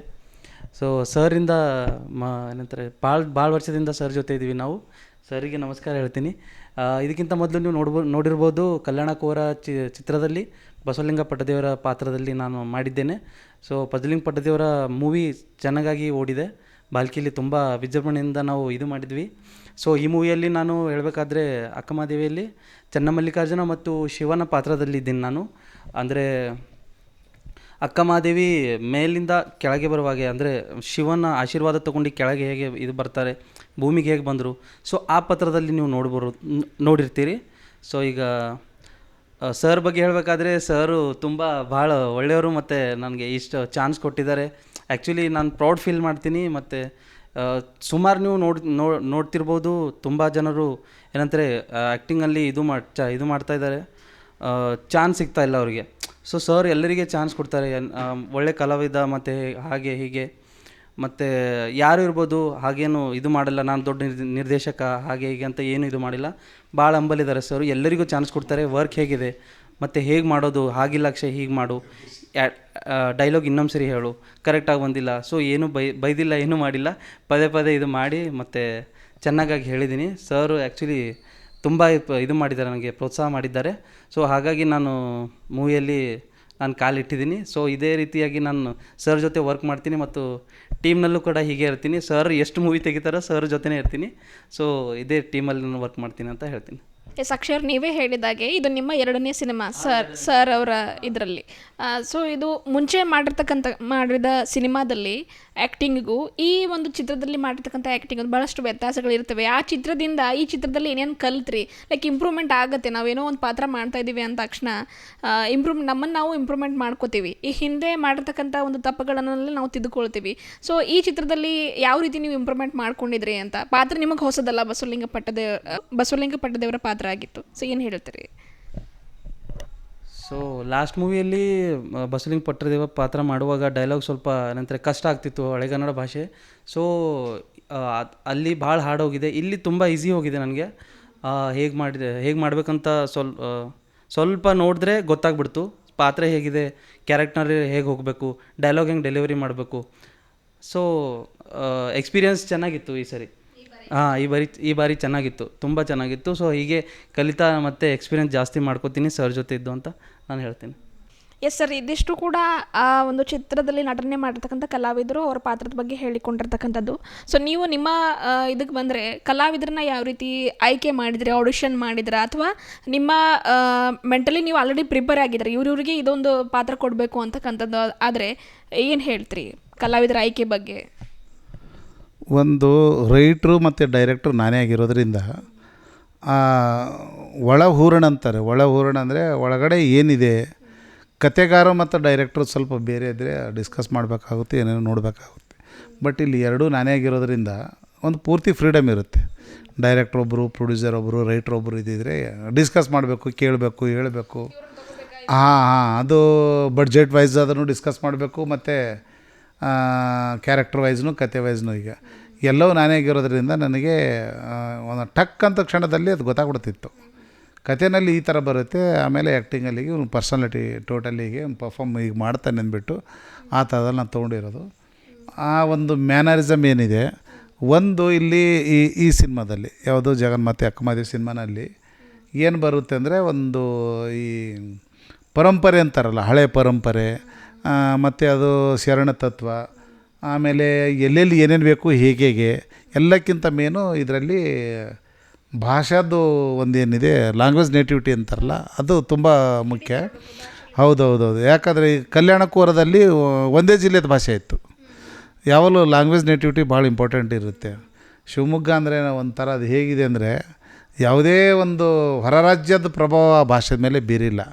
ಮತ್ತು ಅಲ್ಲಿಂದ ಸಾಹಿತ್ಯಗಳು ಕುವೆಂಪು ಇರ್ಬೋದು, ಕುವೆಂಪು, ಅಕ್ಕಮಹಾದೇವಿ, ಯಲ್ಲಮ್ಮ ಪ್ರಭು, ನೀವು ಎಷ್ಟೇ ನಮ್ಮಲ್ಲಿ ಸಾಹಿತ್ಯಗಳನ್ನ ಕವಿಗಳನ್ನ ತೊಗೊಂಡಿದ್ರೆ ಅವ್ರ ಭಾಷೆಯಲ್ಲಿ ಪರಿಶುದ್ಧತೆ ಇರುತ್ತೆ ಒಂದು. ಮತ್ತು ಆ ಪದಗಳನ್ನ ಬೇರೆ ಕಡೆಗೆ, ನಮ್ಮ ಬೀದರ್ ಕಡೆಗೆ ಆ ಭಾಷೆಗಳೇ ನಾವು ಕೇಳಿಸ್ಕೊಂಡಿರಲ್ಲ. ಹಾಗಾಗಿ ನಾವು ಅಲ್ಲಿಂದ ನೇಟಿವಿಟಿಗೆ ಯಾವ ಥರ ಬೇಕೋ ಕಲಾವಿದರನ್ನ ಅಂಥವ್ರನ್ನ ಆಯ್ಕೆ ಮಾಡ್ಕೊಂಡಿದ್ದೀವಿ. ಇಲ್ಲಿ ಮತ್ತೆ ಇದಕ್ಕೆ ಬರ್ತಾರೆ ಅನುಭವ ಮಂಟಪ. ಅನುಭವ ಮಂಟಪ ಬಂದರೆ ಇದೊಂಥರ ಮಿಶ್ರಿತ, ಬಸವಣ್ಣವರು ಬಿಜಾಪುರ, ಆಮೇಲೆ ಈ ಕಡೆ ನಮ್ಮ ಅನೇಕ ಬೇರೆ ಬೇರೆ ಶರಣರು ಏನಿರುತ್ತೆ, ಕಿನ್ನರ ಬ್ರಹ್ಮಯ್ಯ ಅವರು ಆಲ್ಮೋಸ್ಟ್ ಉತ್ತರ ಕರ್ನಾಟಕ ಅಂತ ಹೇಳ್ಬೋದು, ತೆಲುಗು ಅಂತ ಹೇಳ್ತಾರೆ, ಹಾಗೆ ಏನೋ ಇದೆ ಅವ್ರದ್ದು. ಇಲ್ಲಿ ಏನಾಗುತ್ತೆ ಅಂದರೆ ಅವರು ಪರಿಶುದ್ಧ ಭಾಷೆನೇ ಬಳಸಿದ್ರು ಕೂಡ ಇದು ಭಾಷೆದೇನು ಪದಗಳಂತ ಏನಿದೆ ಆ ಪದಗಳಲ್ಲಿ ವ್ಯತ್ಯಾಸ ಇದೆ. ಈ ಅಕ್ಕಮಹಾದೇವಿ ವಚನಗಳಲ್ಲಿ ಮತ್ತು ಅಲ್ಲಮ್ಮರ ವಚನಗಳಲ್ಲಿ ಅವರು ಶಿವಮೊಗ್ಗನವರೇ ಅವ್ರದ್ದಲ್ಲಿ ಎಂಥ ಕ್ಲಿಷ್ಟವಾದ ಪದಗಳು ಬಳಸ್ತಾರೆ ಅಂದರೆ ಆ ಪದಗಳನ್ನ ಒಂದೊಂದು ತಿಳ್ಕೊಳ್ಬೇಕಾದ್ರೆ ಒಂದು ಗ್ರಂಥನೇ ಒಂದಾಗುತ್ತೆ. ಅಂಥ ಭಾಷೆಗಳ ಪದಗಳಿವೆ ಅವ್ರದ್ದು. ಆ ಪದಗಳನ್ನ ಎಲ್ಲಿ ಬಳಸಬೇಕು, ಹೇಗೆ ಬಳಸಬೇಕು, ಮತ್ತು ಕೆಲವರಿಗೆ ಉಚ್ಚಾರಣೆ ಕೂಡ ಮಾಡಲಿಕ್ಕಾಗಲ್ಲ ಅವ್ರ ಪದಗಳನ್ನ. ಅಕ್ಕಮಹಾದೇವಿ ವಚನದಲ್ಲಿ ನಾವು ಏನು ಹೇಳ್ತೀವೋ ಆ ಪದಗಳು ಬಳಸಬೇಕಾದ್ರೂ ಕಷ್ಟ ಇದೆ. ಹಾಗಾಗಿ ಆ ಭಾಷೆದು ಹಿಡಿತ ಮತ್ತು ಅಭಿನಯ ನೋಡಿಬಿಟ್ಟು ತೊಗೊಂಡಿದ್ದೇವೆ. ಆಮೇಲೆ ಮುಖ್ಯವಾಗಿ ಒಳ್ಳೊಳ್ಳೆ ಪಾತ್ರ ಏನಿದೆ, ನುರಿತ ಕಲಾವಿದರಿದ್ದಾರೆ. ಆಮೇಲೆ ಕೆಲವೊಂದು ಸಣ್ಣ ಸಣ್ಣ ಪಾತ್ರಗಳು ಬರ್ತವೆ, ಡೈಲಾಗ್ ಕಮ್ಮಿ ಇರುತ್ತೆ, ಅಂಥವನ್ನೆಲ್ಲ ಮತ್ತೆ ನಾವು ದೊಡ್ಡ ದೊಡ್ಡ ಕಲಾವಿದರಿಗೆ ಕರೆಸ್ಲಿಕ್ಕಾಗಲ್ಲ. ಇರೋರೆಲ್ಲ ನಮ್ಮಲ್ಲಿ ಯಾರು ಉತ್ತಮ, ಈಗ ನಮ್ಮಲ್ಲಿ ಇವರು ಅಕ್ಷಯ್ ಅವ್ರದ್ದು ಈ ಸಿನಿಮಾದಲ್ಲಿ ಅವ್ರದ್ದು ದೇವವಾಣಿ ಭಾಷೆ. ಈಗ ಇದರಲ್ಲಿ ಯಾವುದು ನಮ್ಮ ಅಕ್ಕಮಹಾದೇವಿ ಸಿನಿಮಾದಲ್ಲಿ ಶಿವನ ಪಾತ್ರ ಮಾಡ್ತಾರೆ. ಶಿವನ ಪಾತ್ರ ಅಂದರೆ ಅದು ಒಂದು ದೇವವಾಣಿ ಭಾಷೆ ಅಂದರೆ ಹೇಗಂದರೆ ಕಿವಿಯಲ್ಲಿ ಬೀಳ್ತಾ ಇದ್ದಂಗೆ ಒಂದು ಭಕ್ತಿ, ಆ ಒಂದು ಶಕ್ತಿನ ನಮ್ಮ ಮನಸ್ಸನ್ನ ಅದು ಒಂದು ವರ್ಕ್ ಮಾಡಬೇಕು ಅಂಥ ಭಾಷೆ ಅದು. ಹಾಗಾಗಿ ಇಲ್ಲಿ ಅದರಲ್ಲಿ ನುರ್ತಿದ್ರು. ಅಲ್ಲೇನಿದೆ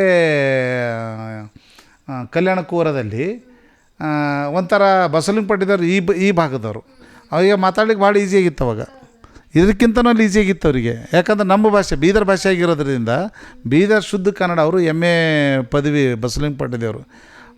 ನಮ್ಮ ಅಕ್ಷಯನು MSc, ಅವರು ಒಂದು ಗ್ರ್ಯಾಜುಯೇಟ್, ಅವರು ಪೋಸ್ಟ್ ಗ್ರ್ಯಾಜುಯೇಟು, ಇವರು ಎಜುಕೇಟೆಡ್. ಹಾಗಾಗಿ ಆ ಒಂದು ಸಾಹಿತ್ಯ ಮಟ್ಟದಲ್ಲಿ ಯಾರು ಒಂದು ಮೇಲ್ಪಂಕ್ತಿಯಲ್ಲಿ ಇರ್ತಾರೋ ಆ ಬಸವಲಿಂಗ ಪಟ್ಟಿದೇವ್ರದ್ದು ಮುಖ ಚೇಹರೆ ಇರ್ಬೋದು, ಆ ಕಣ್ಣುಗಳಿದೆಯಲ್ಲ, ಅಕ್ಷಯದ ಕಣ್ಣು ಬಸವಲಿಂಗ ಪಟ್ಟಿದೇವ್ರು ನೋಡಿ ಹೇಳಿದರು, ನನಗೆ ಕಾಣಿಸ್ತಾರೆ ಕರೆಕ್ಟಾಗಿ ಅಂತ, ಆಯ್ಕೆ ಚೆನ್ನಾಗಿದೆ ಅಂತ ಹೇಳಿದರು. ಇಲ್ಲಿ ಶಿವನ ಪಾತ್ರ, ಶಿವ ಅಂದರೆ ಕೈಯಲ್ಲಿ ತ್ರಿಶೂಲ ಇರಬೇಕು, ಮೇಲೆ ಎಲ್ಲ ಜಡೆ, ಗಂಗೆ, ಅದು ಇದು ಎಲ್ಲ ಏನೇನು ಇರುತ್ತೋ ಶಿವನ ಪಾತ್ರದಲ್ಲಿ ಇದರಲ್ಲಿ ಹೇಗೆ ಕಾಣಿಸ್ತಿದ್ದಾರೆ ನೋಡಿದ್ರೆ, ಈ ಕಡೆಗೆ ನಮ್ಮಲ್ಲಿ ಸುಲಕ್ಷ ಅವರು ಪಾರ್ವತಿನೇ ಮಾದೇವಿಯಾಗಿ ಬರ್ತಾರೆ ಅನ್ನೋದು ಇರುತ್ತೆ. ಅದು ಅಲ್ಲಿ ಅವರು ಇಬ್ಬರು ಸ್ಕೆಚ್ ಹಾಕ್ತಾರೆ, ಅಂದರೆ ದೇವಲೋಕದಲ್ಲಿ ಸ್ಕೆಚ್ಚು. ನಾವು ಸಿನಿಮಾ ಭಾಷೆದಲ್ಲಿ ಹೇಳ್ತಿದ್ದೀನಿ. ಹೆಂಗಂದರೆ ದೇವಲೋಕಕ್ಕೆ ಹೋಗ್ಬಿಟ್ಟು ಈ ಮಹಿಳಾದು ಏನು ಕೆಲವೊಂದೆಲ್ಲ ಏನಿದೆ ಇಲ್ಲಿಂದು ಒಂದು ತಾರತಮ್ಯ ಮತ್ತು ಮಹಿಳೆಗೆ ದೂರಿಟ್ಟಿರೋದು, ಶೋಷಣೆ, ಇವೆಲ್ಲವೂ ನೋಡಿಬಿಟ್ಟು ಮತ್ತು ಅವ್ರ ಮನೆಯಲ್ಲಿ ಮಗು ಇರೋಲ್ಲ, ಬಂಜೆತನ, ಇವೆಲ್ಲವೂ ಏನಿದೆ ಸಮಾಜದಲ್ಲಿ ತುಂಬ ಒಂದು ಶೋಷಣೆ ಆಗುತ್ತಿದೆ. ಇದು ನೀನು ಪರಿಹರಿಸಬೇಕು ಅನ್ನೋ ಮಟ್ಟಿಗೆ ಬಂದಿರುವಾಗ ಇವರು ಹೇಳೋದ ರೀತಿ ಇದೆಯಲ್ಲ ತುಂಬ ಚೆನ್ನಾಗಿದೆ. ಆ ಮಹಾದೇವಿ ಸುಲಕ್ಷ ಏನು ಬರ್ತಾರಲ್ಲ ಅಲ್ಲಿ ಪಾರ್ವತಿ ಮಹಾದೇವಿ, ಅದು ತುಂಬಾ ಚೆನ್ನಾಗಿದೆ. ನಾವು ಗ್ರಾಫಿಕಲ್ ವರ್ಕು ಅದು ಸಿನಿಮಾನಲ್ಲಿ ನೋಡಿ ತಿಳ್ಕೊಳ್ಳಿರಂತೆ, ಅದನ್ನ ಇಲ್ಲಿ ಹೇಳಲ್ಲ. ಯಾಕಂದರೆ ಅದೇ ತುಂಬ ಒಳಗಡೆ ಒಂಥರ ಕೆಲವೊಬ್ಬರಿಗೆ ತುಂಬ ಇಷ್ಟ ಆಗ್ಬೋದು, ಕೆಲವೊಬ್ಬರಿಗೆ ಅರ್ಥ ಆಗದೇವ್ರಿಗೆ ಕಾಂಟ್ರವರ್ಸಿ ಅನಿಸ್ಬೋದು, ಅದೆಲ್ಲನೂ ಇರುತ್ತದು. ಪಾರ್ವತಿ ಧರೆಗಿಳಿದ್ರು ಅಂದ್ರೆ ಎಲ್ರಿಗೂ ಅರ್ಥ ಆಗಿದೆ ಅಂತ ಅಂದ್ಕೊಂಡಿದ್ದೀನಿ. ಆ ಥರ ಪಾತ್ರ ಇರುತ್ತೆ. ಆ ಪಾತ್ರದಲ್ಲಿ ಸಾಕ್ಷಾತ್ ದೇವಿನೇ ಧರೆಗಿಳಿದು ಬಂದು ಅಂದರೆ ನನ್ನ ಕಥೆನೇ ಎಲ್ಲ ಹೇಳಿದಂಗೆ ಆಗ್ಬಿಡುತ್ತೆ ಅಲ್ಲಿಗೆ. ಬಟ್ ಆ ಥರದಲ್ಲಿದೆ. ಅಲ್ಲಿ ಹೇಗೆ ಶಿವ ತನ್ನ ಧರ್ಮಪತ್ನಿಗೆ ಅಂದರೆ ತನ್ನ ಪಕ್ಕದಲ್ಲಿರೋ ಸತಿಗೆ ಒಂದು ಭೂಲೋಕಕ್ಕೆ ಕಳಿಸ್ತಾನೆ ಅಂದರೆ ಅವನಿಗೊಂದು ಸಂಕಟ ಇರುತ್ತೆ. ಆದರೂ ಭಕ್ತಿ ಅನ್ನೋದೊಂದು ಇದ್ದೇ ಇರುತ್ತಲ್ಲ, ಅದು ಒಂದು ಕಳಿಸ್ಬಿಡ್ತಾರೆ. ಕಳಿಸಿದ್ದಾದ್ಮೇಲೆ ಮುಂದೆ ಏನೇನಾಗುತ್ತೆ ಅನ್ನೋದನ್ನೇ ನಮ್ಮ ಅಕ್ಷಯ್ ಪಾತ್ರ ಮಾಡಿದ್ದಾದಮೇಲೆ ಮುಂದೆ ಕಥೆಗಳು ಸ್ಟಾರ್ಟ್ ಆಗಿಬಿಡುತ್ತೆ. ಅಂಥದ್ರಲ್ಲಿ ಸುಲಕ್ಷಣ ತುಂಬ ಚೆನ್ನಾಗಿ ಪಾತ್ರ ಮಾಡಿದ್ದಾರೆ. ನಮ್ಮಲ್ಲಿ ಉಳ್ಕಿದ್ದೆಲ್ಲ ಕಲಾವಿದರು ಅದೇ ಥರದಲ್ಲಿ ಚೆನ್ನಾಗಿ ಮಾಡಿದ್ದಾರೆ. ಹಾಗೆ ಇನ್ನೊಂದು ವೈಜನಾಥ್ ಸರ ಈಗಾಗಲೇ ಹೇಳಿದರು, ವೈಜನಾಥ್ ಬಿರಾದರ್ ಅವರು, ಲೈಕ್ ಒಂದು ಶರಣರ ಬಗ್ಗೆ ಆಗಿರ್ಬೋದು, ಭಕ್ತಿ ಪ್ರಧಾನ ಚಿತ್ರಗಳನ್ನು ನಾವು ಯಾವಾಗ ನೀಡ್ತಾ ಇದ್ದೀವಿ, ಅವರ ಜೀವನಾಧಾರಿತ ಚಿತ್ರಗಳನ್ನು ನೀಡ್ತಾ ಇದ್ದೀವಿ ಅಂದ ತಕ್ಷಣ ಒಂದಿಷ್ಟು ತಪ್ಪು ಒಪ್ಪುಗಳು ಇರ್ತವೆ, ಒಂದಿಷ್ಟು ಲೈಕ್ ಕರೆಕ್ಷನ್ಸ್ ಆಗಿರ್ಬೋದು. ಅದ್ರ ಬಗ್ಗೆ ನೀವು ಸಂಪೂರ್ಣವಾಗಿ ತಿಳಿದುಕೊಂಡೇ ಚಿತ್ರಣವನ್ನು ಮಾಡಬೇಕಾಗತ್ತೆ, ಎಲ್ರಿಗೂ ತೋರಿಸ್ಬೇಕಾಗತ್ತೆ. ಸೊ ಈ ಹಿಂದೆನೂ ನೀವು ಒಂದು ಚಿತ್ರವನ್ನು ಮಾಡಿದ್ರಿ, ಅದು ಕೂಡ ಡಾಕ್ಟರ್ ಚನ್ನಬಸವ ಪಟ್ಟದೇವರ ಚಿತ್ರ ಆಗಿತ್ತು. ಒಂದಿಷ್ಟು ಒಬ್ಬರು ಹೇಳ್ತಾರೆ ಇದು ಈ ರೀತಿಯಲ್ಲ ಈ ರೀತಿ ಅಂತ, ಅಂದರೆ ರಿಸ್ಕ್ ಜಾಸ್ತಿ ಇಂಥ ಚಿತ್ರಗಳಲ್ಲಿ, ಇದು ಈ ರೀತಿ ಇತ್ತು ಈ ರೀತಿ ಇಲ್ಲ ಅಂತ. ಅಂದರೆ ಸಂಪೂರ್ಣವಾಗಿ ಯಾವ ರೀತಿ ನೀವು ಇದು ಒಂದು ಜಗನ್ಮಾತೆ ಅಕ್ಕಮಾದೇವರ ಅಧ್ಯಯನ ಮಾಡಿದ್ರಿ ಅಂತ ಹೇಳೋದಾದರೆ ಏನು ಹೇಳ್ತೀರಿ? ಅಂದರೆ ನೀವು ಸಂಪೂರ್ಣವಾಗಿ ಅವರ ಜೀವನ ಶೈಲಿನ ಮೂರು ಗಂಟೆ ಒಳಗಡೆ ತೋರ್ಸೋಕ್ಕಾಗಲ್ಲ. ಸೊ ಯಾವ್ಯಾವ ಮೇನ್ ಒಂದು ಸನ್ನಿವೇಶಗಳನ್ನು ಹಾಕಿಕೊಂಡಿದ್ರಿ ಅಥವಾ ಯಾವ ರೀತಿ ಅಧ್ಯಯನ ಮಾಡಿದ್ರಿ ಅಂತ ಹೇಳೋದಾದರೆ? ಮೇಡಮ್, ಒಂದು ಈ ನಿಜ ಜೀವನದ ಚರಿತ್ರೆ ಇರ್ತಾವಲ್ಲ, ಅಲ್ಲಿ ತಪ್ಪು ಅನ್ನೋದು ಪ್ರಶ್ನೆನೇ ಬರಬಾರ್ದು, ಒಂದೂ ತಪ್ಪು ಮಾಡಬಾರ್ದು. ನಾವು 99 ಕರೆಕ್ಟ್ ಮಾಡಿ 1 ಮಾರ್ಕ್ಸ್ ತಪ್ಪಾದರೂ ಕೂಡ ಆ ಸಿನಿಮಾಗೆ ನಾವು ಮಾಡಿದ್ದು ದೊಡ್ಡ ದ್ರೋಹ ಆಗಿಬಿಡುತ್ತೆ. ಸಿನಿಮಾದಲ್ಲಿ ಹಾಗೇನೆ ಈ ಜೀವನ ಚರಿತ್ರೆ ಬಾಬಾ ಸಾಹೇಬ್ ಅಂಬೇಡ್ಕರ್ ಇರ್ಬೋದು, ಅಥವಾ ನಮ್ಮ ಇನ್ನೊಂದು ಮಾಡಿದ್ನಲ್ಲ ಕಲ್ಯಾಣಕ್ಕವ್ರು ಚನ್ನಬಸವ ಪಟ್ಟದೇವ್ರದ್ದು, ಯಾರೂ ನಮಗೆ ಒಬ್ಬರು ಒಂದು ಪಾಯಿಂಟ್ ಔಟ್ ಮಾಡಿ ಹೇಳಿಲ್ಲ. ಅವೆಲ್ಲದಕ್ಕಿಂತ ಮೀರಿದೆ ಇದು. ಜಗನ್ಮಾತೆ ಅಕ್ಕಮಹಾದೇವಿ ಅಂದರೆ ಅದು ಒಂದು ವರ್ಗದ ಜನ ಅಧ್ಯಯನ ಮಾಡ್ತಾರೆ. ಸಪೋಸು ಈ ಚನ್ನಬಸವ ಪಟ್ಟದೇವ್ರಂದು ಈ ಭಾಗದ ಉತ್ತರ ಕನ್ನಡದವ್ರು ಅಷ್ಟೇ ಅವ್ರಿಗೆ ಗೊತ್ತಿದೆ, ಬೇರೆಯವ್ರಿಗೆ ಅಷ್ಟೊಂದು ಆಳವಾಗಿ ಹೋಗಿಲ್ಲ. ಆಮೇಲೆ ಬಾಬಾ ಸಾಹೇಬ್ರದ್ದು ಬುದ್ಧಿಜೀವಿಗಳು ಮಾತ್ರ ಇದು ಮಾಡ್ತಾರೆ. ಅಕ್ಕಮಹಾದೇವಿ ಹಾಗಿಲ್ಲ. ಟೋಟಲ್ಲು ಹೆಣ್ಣು ಕುಲಕೋಟಿ ಎಲ್ಲರ ತಲೆಯಲ್ಲೂ ಅಕ್ಕಮಹಾದೇವಿ ಏನು ಅಂತ ಅವರು ಒಂದು ಹಾಡಿನ ಮೂಲಕ, ಜನಪದ ಹಾಡಿನ ಮೂಲಕ ಇರ್ಬೋದು, ಭಕ್ತಿದಿರ್ಬೋದು, ಭಜನೆ ಇರ್ಬೋದು, ಎಲ್ಲ ಒಟ್ಟಾರೆ ಹೇಳಬೇಕಾದ್ರೆ ವಚನಗಳ ಮುಖಾಂತರನೂ ಎಲ್ಲ ಅರಿವಿದೆ ಅಕ್ಕಮಹಾದೇವಿ ಬಗ್ಗೆ. ಇಲ್ಲಿ ತಪ್ಪು ಅನ್ನೋದು ಒಂದೂ ಇಲ್ಲ. ಅದು ಡಿಫ್ರೆನ್ಸ್ ಒಪಿನಿಯನ್ ಅಂತ ಹೇಳ್ಬೋದು. ಈಗ ನಾನು ಹೀಗೆ ತಿಳ್ಕೊಂಡಿದ್ದೀನಿ ಅಂದರೆ ಅವ್ರು ಹಾಗೆ ತಿಳ್ಕೊಂಡಿದ್ದಾರೆ. ಅವ್ರು ತಿಳ್ಕೊಂಡಿದ್ದು ತಪ್ಪು ಅಂತ ನಾವು ಹೇಳಿಕ್ಕಾಗಲ್ಲ. ಈಗ ನೀವಿದ್ದೀರಿ, ಇವಾಗ ನೀವು ಕನ್ನಡನೂ ಓದಿರ್ತೀರ, ಇಂಗ್ಲೀಷ್ನೂ ಓದಿರ್ತೀರ. ನೀವು ಇಂಗ್ಲೀಷ್ ಅಂತ ಹೇಳಿಕ್ಕಾಗಲ್ಲ, ನಿಮ್ಮ ಕನ್ನಡನೂ ಗೊತ್ತಿರುತ್ತೆ. ಹಾಗೆ ಇಲ್ಲಿ ಏನಿದೆ ಅಂದರೆ ಕೆಲವೊಂದು ತಾತ್ವಿಕವಾಗಿ ಕೆಲವೊಂದು ಅಭಿಪ್ರಾಯ ಅವ್ರವ್ರ ಮನಸ್ಸಿನಲ್ಲಿ ಇದ್ದಿರ್ಬೋದು ಅಷ್ಟೇ. ನಮ್ಮಲ್ಲಿ ತಪ್ಪು ಅನ್ನೋದನ್ನು ಪಾಯಿಂಟ್ 1 ಕೂಡ ಇಲ್ಲ ಅಂತ ನಮ್ಗೆ ಕಾನ್ಫಿಡೆನ್ಸ್ ಇದೆ. ಕಾರಣ ನಾವು ಪೂರ್ತಿ ವಚನಗಳ ಮೇಲೆ ಹೋಗಿದ್ದೀವಿ. ಅವ್ರು 357 ವಚನಗಳನ್ನ ಪೂರ್ತಿ ಫಿಲ್ಟ್ರ್ ಮಾಡಿಬಿಟ್ಟು ಇದೇ ಇವ್ರ ಜೀವನ ಚರಿತ್ರೆ ಪುಸ್ತಕ ಬರೆದಿದ್ದ ಮುಖಾಂತರ, ನಾವು ಯಾರು ಪುಸ್ತಕ ಬರೆದಿದ್ದನ್ನು ಮುಖಾಂತರ ಹೋಗಿಲ್ಲ ನಾವು. ಅವ್ರ ವಚನ ಏನಿವೆ, ಅವ್ರು ಮೊದಲನೇದು ವಚನ ನರಜನ್ಮವ ತೊರೆದು ಹರಜನ್ಮವ ಮಾಡಿದ ಗುರುವೆ ಅಂತ ಅಲ್ಲೇನು ಮೊದಲನೇ ವಚನ ಹೇಳ್ತಾರೋ ಅದು ಮೊದಲ ವಚನ ಅವ್ರದ್ದು ಅನ್ನೋದಕ್ಕೆ ನಮ್ಮ ತಲೆಗೆ ಬರುತ್ತೆ. ಅಧ್ಯಯನ ಮಾಡಿರೋ ಎಲ್ರಿಗೂ ಬರುತ್ತೆ. ಅದಾದ ನಂತರ ಕೊನೆಯ ವಚನ ಯಾವುದು ಅನ್ನೋದು ಕೂಡ ಅಲ್ಲಿ ತನಕ ಮಧ್ಯದಲ್ಲಿ ಅವ್ರದ್ದೊಂದು ಲೈಫೇ ಒಂದು ಜರ್ನಿ ಇದೆ. ಶಿವಮೊಗ್ಗದಿಂದ ಶ್ರೀಗಿರಿ ಪರ್ವತಕ್ಕೆ ಅವ್ರು ಏನು ಹೋಗ್ತಾರೋ ಒಂದು ಜರ್ನಿ ಇದೆ. ಆ ಜರ್ನಿ ಮಧ್ಯದಲ್ಲಿ ಏನೇನಾಯಿತು ಅನ್ನೋದನ್ನೇ 357 ವಚನಗಳು ಅಧ್ಯಯನ ಮಾಡಿದ ಮೇಲೆ ನಮ್ಗೆ ಗೊತ್ತಾಗ್ಬಿಡುತ್ತೆ. ಆ ವಚನದ ಮುಖಾಂತರ ಹೋಗಿದ್ದೀವಿ. ನಾವು ಯಾರದೇ ಬರಹಗಳನ್ನ ಓದ್ಕೊಂಡಿದ್ದೀವಿ, ಬಟ್ ಅದ್ರ ಮುಖಾಂತರ ಹೋಗಿಲ್ಲ. ಎಲ್ಲವೂ ವಚನಗಳು, ಒಂದು 22 ವಚನಗಳಿವೆ. ಇದು ಒಂದು ಹೇಳಬೇಕಂದ್ರೆ ಕನ್ನಡ ಬೇರೆ ಭಾಷೆದಲ್ಲೂ ನಾನು ಇಷ್ಟು ಹಾಡುಗಳು ನೋಡಿಲ್ಲ. 21 ಅಕ್ಕಮಹಾದೇವಿ ವಚನ, ಒಂದು ಬಸವಣ್ಣರ ವಚನ, ನಾನೇ ಬರೆದಿದ್ದ 4 ಹಾಡು, 6 ತುಂಡು ಪಲ್ಲವಿ. ಅಂದರೆ ಇದು ಟೋಟಲ್ ಒಂದು ಸಂಗೀತಮಯ ಚಿತ್ರ ಇದು. ಆ ಸಂಗೀತಮಯ ಚಿತ್ರದಲ್ಲಿ ಎಲ್ಲವೂ ಸಾರ ಸಿಗುತ್ತೆ ಅದರಲ್ಲಿ. ಆ ಎಲ್ಲ ಸಾರವು ಸಿಗ್ತಾ ಇರುವಾಗ ಅದ್ರ ಮುಖಾಂತರ ನಾವು ಹೋಗುವಾಗ ಮಧ್ಯೆ ಮಧ್ಯೆ ಕೆಲವೊಂದು ಮಾತ್ರ ಕಾಮಿಡಿ. ವೈಜನಾಥ್ ಬಿರಾದರ್ ಸರ್ ಇದ್ದಾರೆ. ಸಮಾಜದಲ್ಲಿ ಎಂಥವ್ರು ಇರ್ತಾರೆ ಅಂದರೆ ಕೆಟ್ಟ ಜನನೂ ಇರ್ತಾರೆ. ಅವ್ರು ಮಾಡಿದ್ದು ಹೇಗಿದೆ ಅಂದರೆ ಪಾತ್ರ, ಸಮಾಜದಲ್ಲಿ ಆಡ್ಕೊಳ್ಳೋ ಜನ ಇರ್ತಾರೆ. ಆಡ್ಕೊಳ್ಳೋ ಜನ ಅಂದರೆ ಖುಷಿ ಹೆಚ್ಚಿಗಾದಾಗ ಒಳ್ಳೇದು ಹೇಳ್ತಾರೆ, ಹೆಚ್ಚು ಕಮ್ಮಿ ಆದಾಗ ಅವನೇನು ಅಂತಾರೆ. ಅಕ್ಕ ಮಾದಿ ಹುಟ್ಟದೇ ಇರುವಾಗ ಅವ್ರ ಅಮ್ಮ ಏನೋ ಬಂಜೆ, ಹುಟ್ಟಿದ ಮೇಲೆ ಅವಳೇನು ಗಂಡ ಹೆಣ್ಣು ಇಷ್ಟ ಆಡ್ತಾಳೇನದು. ಹಾಗೆ ಕೆಲವೊಂದು ನಮಗೆ ಪ್ಯಾರಾಮೀಟರ್ಸ್ ಬೇಕಾಗ್ತವೆ ಕಾಮಿಡಿನಲ್ಲಿ. ಆ ಸಮಾಜ ಆ ಟೈಮ್ನಲ್ಲಿ ಹೇಗಿತ್ತು ಅನ್ನೋದನ್ನೇ ತಿಳಿಸ್ಕೊಡೋದು ಈ ಕಾಮಿಡಿ ಪಾತ್ರದಲ್ಲಿದೆ. ಅಂದರೆ ಆಡ್ಕೊಳ್ಳೋರು ಇರ್ತಾರಲ್ಲ, ನಾ ಆಡ್ಕೊಳ್ಳೋರಿಗೆ ಕೆಟ್ಟರು ಅನ್ನೋಕ್ಕಾಗಲ್ಲ. ಈಗ ನಾನು ಮೊದಲು ಹೇಳುವಾಗ ಏನೋ ಕೆಟ್ಟರು ಅಂದೆ, ಬಟ್ ಅದು ಕೆಟ್ಟರು ಅಂತ ಹೇಳೋಕ್ಕಾಗಲ್ಲ. ಅವ್ರು ಏನಿದೆ ಟೋಟಲ್ ಸಮಾಜ ಏನಿದೆ ಅನ್ನೋದನ್ನೇ ಹೇಳೋದೇ ಒಂದು ಅವರು ಡೈಲಾಗ್ ಮತ್ತು ಅವ್ರ ಕ್ಯಾರೆಕ್ಟರ್ ಮುಖಾಂತರ ಬೇರೆದವ್ರು ಮಾಡಿದ್ದು. ನನ್ನ ಪಾತ್ರ ಇಲ್ಲಿವರೆಗೂ ಬೇರೆ ಥರ ನೋಡಿದ್ರಿ ನನ್ನನ್ನು. ಈ ಸಿನಿಮಾದಲ್ಲಿ ಮೇನ್ ಹೀರೋ ಅಂದರೆ ನೆಗೆಟಿವ್ ಹೀರೋ ಇದು ಈ ಸಿನಿಮಾದಲ್ಲಿ ಕೌಶಿಕ್ ಮಹಾರಾಜ. ಕೌಶಿಕ್ ಮಹಾರಾಜ ಒಂದು ಪಾತ್ರ ತುಂಬಾ ಇದರಲ್ಲಿ ದೊಡ್ಡದಿದೆ. ನಾನು ಮಾಡ್ತಿದ್ದೆ ಅಂತಲ್ಲ, ಕಾರಣ ಈ ಅಕ್ಕ ಮಹಾದೇವಿ ಏನು ಮೂರನೇದ್ದು. ಅಕ್ಕ ಮಹಾದೇವಿ ಅಂದರೆ ಒಬ್ಬರು ಬಾಲ್ಯ ಕನ್ಯಾವಸ್ಥೆಗೆ ಬರ್ತಾ ಇದ್ದಂಗೆ ಇವ್ರು ಇರ್ತಾರೆ. ಕನ್ಯಾವಸ್ಥೆಯಿಂದ ಪ್ರೌಢಾವಸ್ಥೆಗೆ ಏನು ಬರ್ತಾರಲ್ಲ, ಅಂದರೆ ಒಂದು ಟೋಟಲ್ ಮ್ಯಾಚುರ್ಡು ಆದಮೇಲೆ ಒಂದು ತುಂಬ ಪ್ರಬುದ್ಧತೆಗೆ ಏನು ಬರ್ತಾರೆ, ಅದಕ್ಕೆ ಅವರು ಸುಲಕ್ಷ ಮೇಡಮ್ ಮಾಡ್ತಾರೆ. ಸೇಮ್ ಎಟ್ ಎ ಟೈಮ್ ಅವ್ರು ಅಂದರೆ ರೆಗ್ಯುಲರ್ ಹೀರೋಯಿನ್ ಯಾವಾಗ ಬರ್ತಾರೋ ಆವಾಗಲೇ ಕೌಶಿಕ್ ಮಹಾರಾಜನ ಕ್ಯಾರೆಕ್ಟ್ರೂ ಬರುತ್ತೆ. ಅಲ್ಲಿನಿಂದ ಕೊನೆ ಎಂಡಿಂಗ್ವರೆಗೂ ಕೌಶಿಕ್ ಮಹಾರಾಜನ ಪಾತ್ರ ಇರುತ್ತೆ.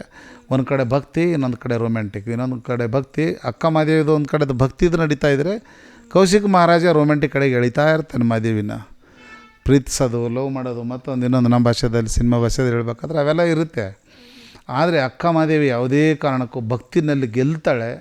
ಕೌಶಿಕ್ ಮಹಾರಾಜ ಅವನೇನು ಒಂದು ರಸಿಕ್ತಾನ, ಅವನು ಗೆಲ್ಲಲ್ಲ, ಕೊನೆಗೆ ಶರಣಾಗ್ತಾನೆ. ಶರಣ ಆದಮೇಲೆ ಅವನು ಏನು ಹೇಳ್ತಾನೆ ಅನ್ನೋದನ್ನು ಚಲನಚಿತ್ರದಲ್ಲಿ ತಾವು ನೋಡ್ತೀರಾ. ಆಮೇಲೆ ಚನ್ನಬಸವ ಪಟ್ಟಿದೇವ್ರು ಮಾಡಿದ ಪಾತ್ರ ಮಾಡೋಗ್ಲೇ ಕಾಲಿಗೆ ಬಂದುಬಿಡ್ತಿದ್ರು ಎಲ್ಲರೂ, ಎಂಥ ಅಪ್ಪೋರು ಇವರು ಅಂತ. ಅದರಲ್ಲಿ ಸುಮಾರು ನನಗೆ ಬೈಬೋದೇನೋ ಅಂದ್ಕೊಂಡಿದ್ದೀನಿ. ಜಾಸ್ತಿ ನನಗೇನಾದರೂ ಬೈದರೆ ಪಾತ್ರ ಚೆನ್ನಾಗಿ ಮಾಡಿದ್ದೀನಿ ಅಂತ, ಕಮ್ಮಿ ಬೈದರು ಅಂದರೆ ನನಗೆ ಪಾತ್ರ ಮಾಡೋಕ್ಕೆ ಬಂದಿಲ್ಲ ಅಂತ ಅರ್ಥ. ಯಾಕಂದ್ರೆ ಕೌಶಿಕ್ ಮಹಾರಾಜ ಅಕ್ಕ ಮಾದೇವಿ ಬಗ್ಗೆ ಎಲ್ರಿಗೂ ಒಂದು ಭಕ್ತಿ ಇರುತ್ತೆ, ವೈರಾಗ್ಯ ತನ್ನ ಬಗ್ಗೆ ಎಲ್ಲರೂ ಅಯ್ಯೋ ಪಾಪ ಅನ್ನಂಗಿರುತ್ತೆ. ಅಲ್ಲಿ ಅಯ್ಯೋ ಪಾಪ ಅಂತ ಇದ್ದಂಗೆ ಅಲ್ಲಿ ಪಾಪ ಅಂದರೆ ಅಲ್ಲಿ ಪಾಪಿ ಅಂತ ನಮ್ಮನ್ನು ಬೈತಾರೆ. ಅಂಥದ್ದೆಲ್ಲವೂ ಇರುತ್ತೆ. ಅದು ಪಾತ್ರವಾಗಿ ನೋಡಬೇಕಷ್ಟೇ ವೀಕ್ಷಕರು. ಸೊ ಚಿತ್ರೀಕರಣ ಎಲ್ಲೆಲ್ಲಿ ಮಾಡಿದ್ರಿ ಅಂತ ಹೇಳೋದಾದರೆ? ಚಿತ್ರೀಕರಣ ನಾವು ಮಾಡಬೇಕಾಗಿದ್ದು ಶಿವಮೊಗ್ಗ ಜಿಲ್ಲೆಯಲ್ಲಿ ಮಲೆನಾಡಲ್ಲಿ ಮಾಡಬೇಕಾಗಿತ್ತು.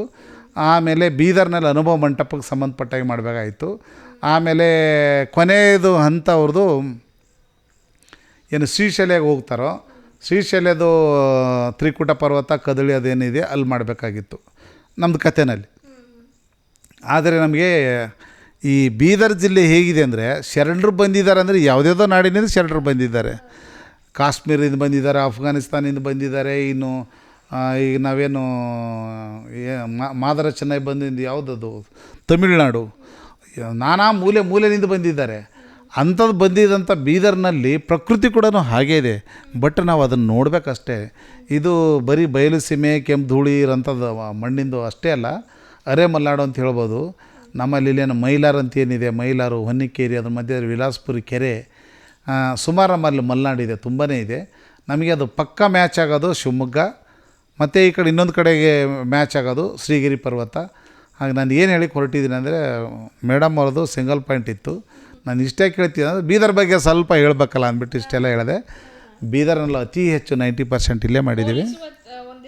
ಎಲ್ಲ ಹೋಲಿಕೆ ನೀವೆಲ್ಲ ಹೋಲಿಕೆ ಸಿಗೋಂಥದ್ದು ನಮ್ಮ ಬೀದರ್ನಲ್ಲಿದೆ. ಬಟ್ ಅದು ನಮ್ಮ ಬೀದರ್ದಂತ ಯಾರೂ ಅನ್ನಲ್ಲ, ನಾವು ಮಿಕ್ಸ್ ಮಾಡಿದ್ದೀವಿ. ಅಲ್ಲಿ ಶ್ರೀಗಿರಿ ಪರ್ವತ ತೋರಿಸ್ತೀವಿ, ಮಧ್ಯದಲ್ಲಿ ಇದು ತೋರಿಸ್ತೀವಿ, ಅದು ತೋರಿಸ್ತೀವಿ. ಹಾಗಾಗಿ ಎಲ್ಲವೂ ಶ್ರೀಗಿರಿ ಪರ್ವತನೇ ಅಂತಾರೆ ಇಲ್ಲಿಗೆ. ಹಾಗಾಗಿ ನಾವು ಶ್ರೀಶೈಲದ ಏನಿಲ್ಲ ಒಂದು ಸ್ವಲ್ಪ ಸಿಂಕ್ ಮಾಡ್ಕೊಂಡಿದ್ದೀವಿ. ಆಮೇಲೆ ಮಹಾದೇವಿದು ಒಂದು ಹುಟ್ಟು ಜನನ ಏನಿದೆ, ಇವರೆಲ್ಲ ಹತ್ತಿರದವ್ರು, ಇಲ್ಲೇ ನಮ್ಮ ಊರಿನವ್ರು, ಬೀದರ್ನವರು. ಆಮೇಲೆ ಅಕ್ಕ ಮಹಾದೇವಿದು ಮನೆತನ ಏನಿದೆ, ಆ ಮನೆತನಕ್ಕೆ ಸಂಬಂಧಪಟ್ಟಾಗಿ ಆ ಮನೆ ಹೇಗಿತ್ತು ಅನ್ನೋದು ನಮ್ಮದೊಂದು ಸಾಹಿತ್ಯಿಕ ಕಲ್ಪನೆ ಇರುತ್ತಲ್ಲ, ಅಂಥದ್ದೊಂದು ಮನೆ ಮಳಚಾಪುರದಲ್ಲಿ ಗುಮ್ಮೆ ಮನೆತನ. ಆ ಮನೆ ತುಂಬ ಬ್ಯೂಟಿಫುಲ್ಲಾಗಿದೆ. ಒಂದು 500-600 ಸಾವಿರಾರು ವರ್ಷದ ಮನೆ ಕಟ್ಟಿದ್ದಾರೆ ಪುಣ್ಯಾತ್ಮರು. ಅವ್ರು ಕಟ್ಟಿದ್ದಕ್ಕೆ ನಮಗೆ ತುಂಬಾ ಹೆಲ್ಪ್ ಆಯಿತು, ಸಹಾಯ ಆಯಿತು.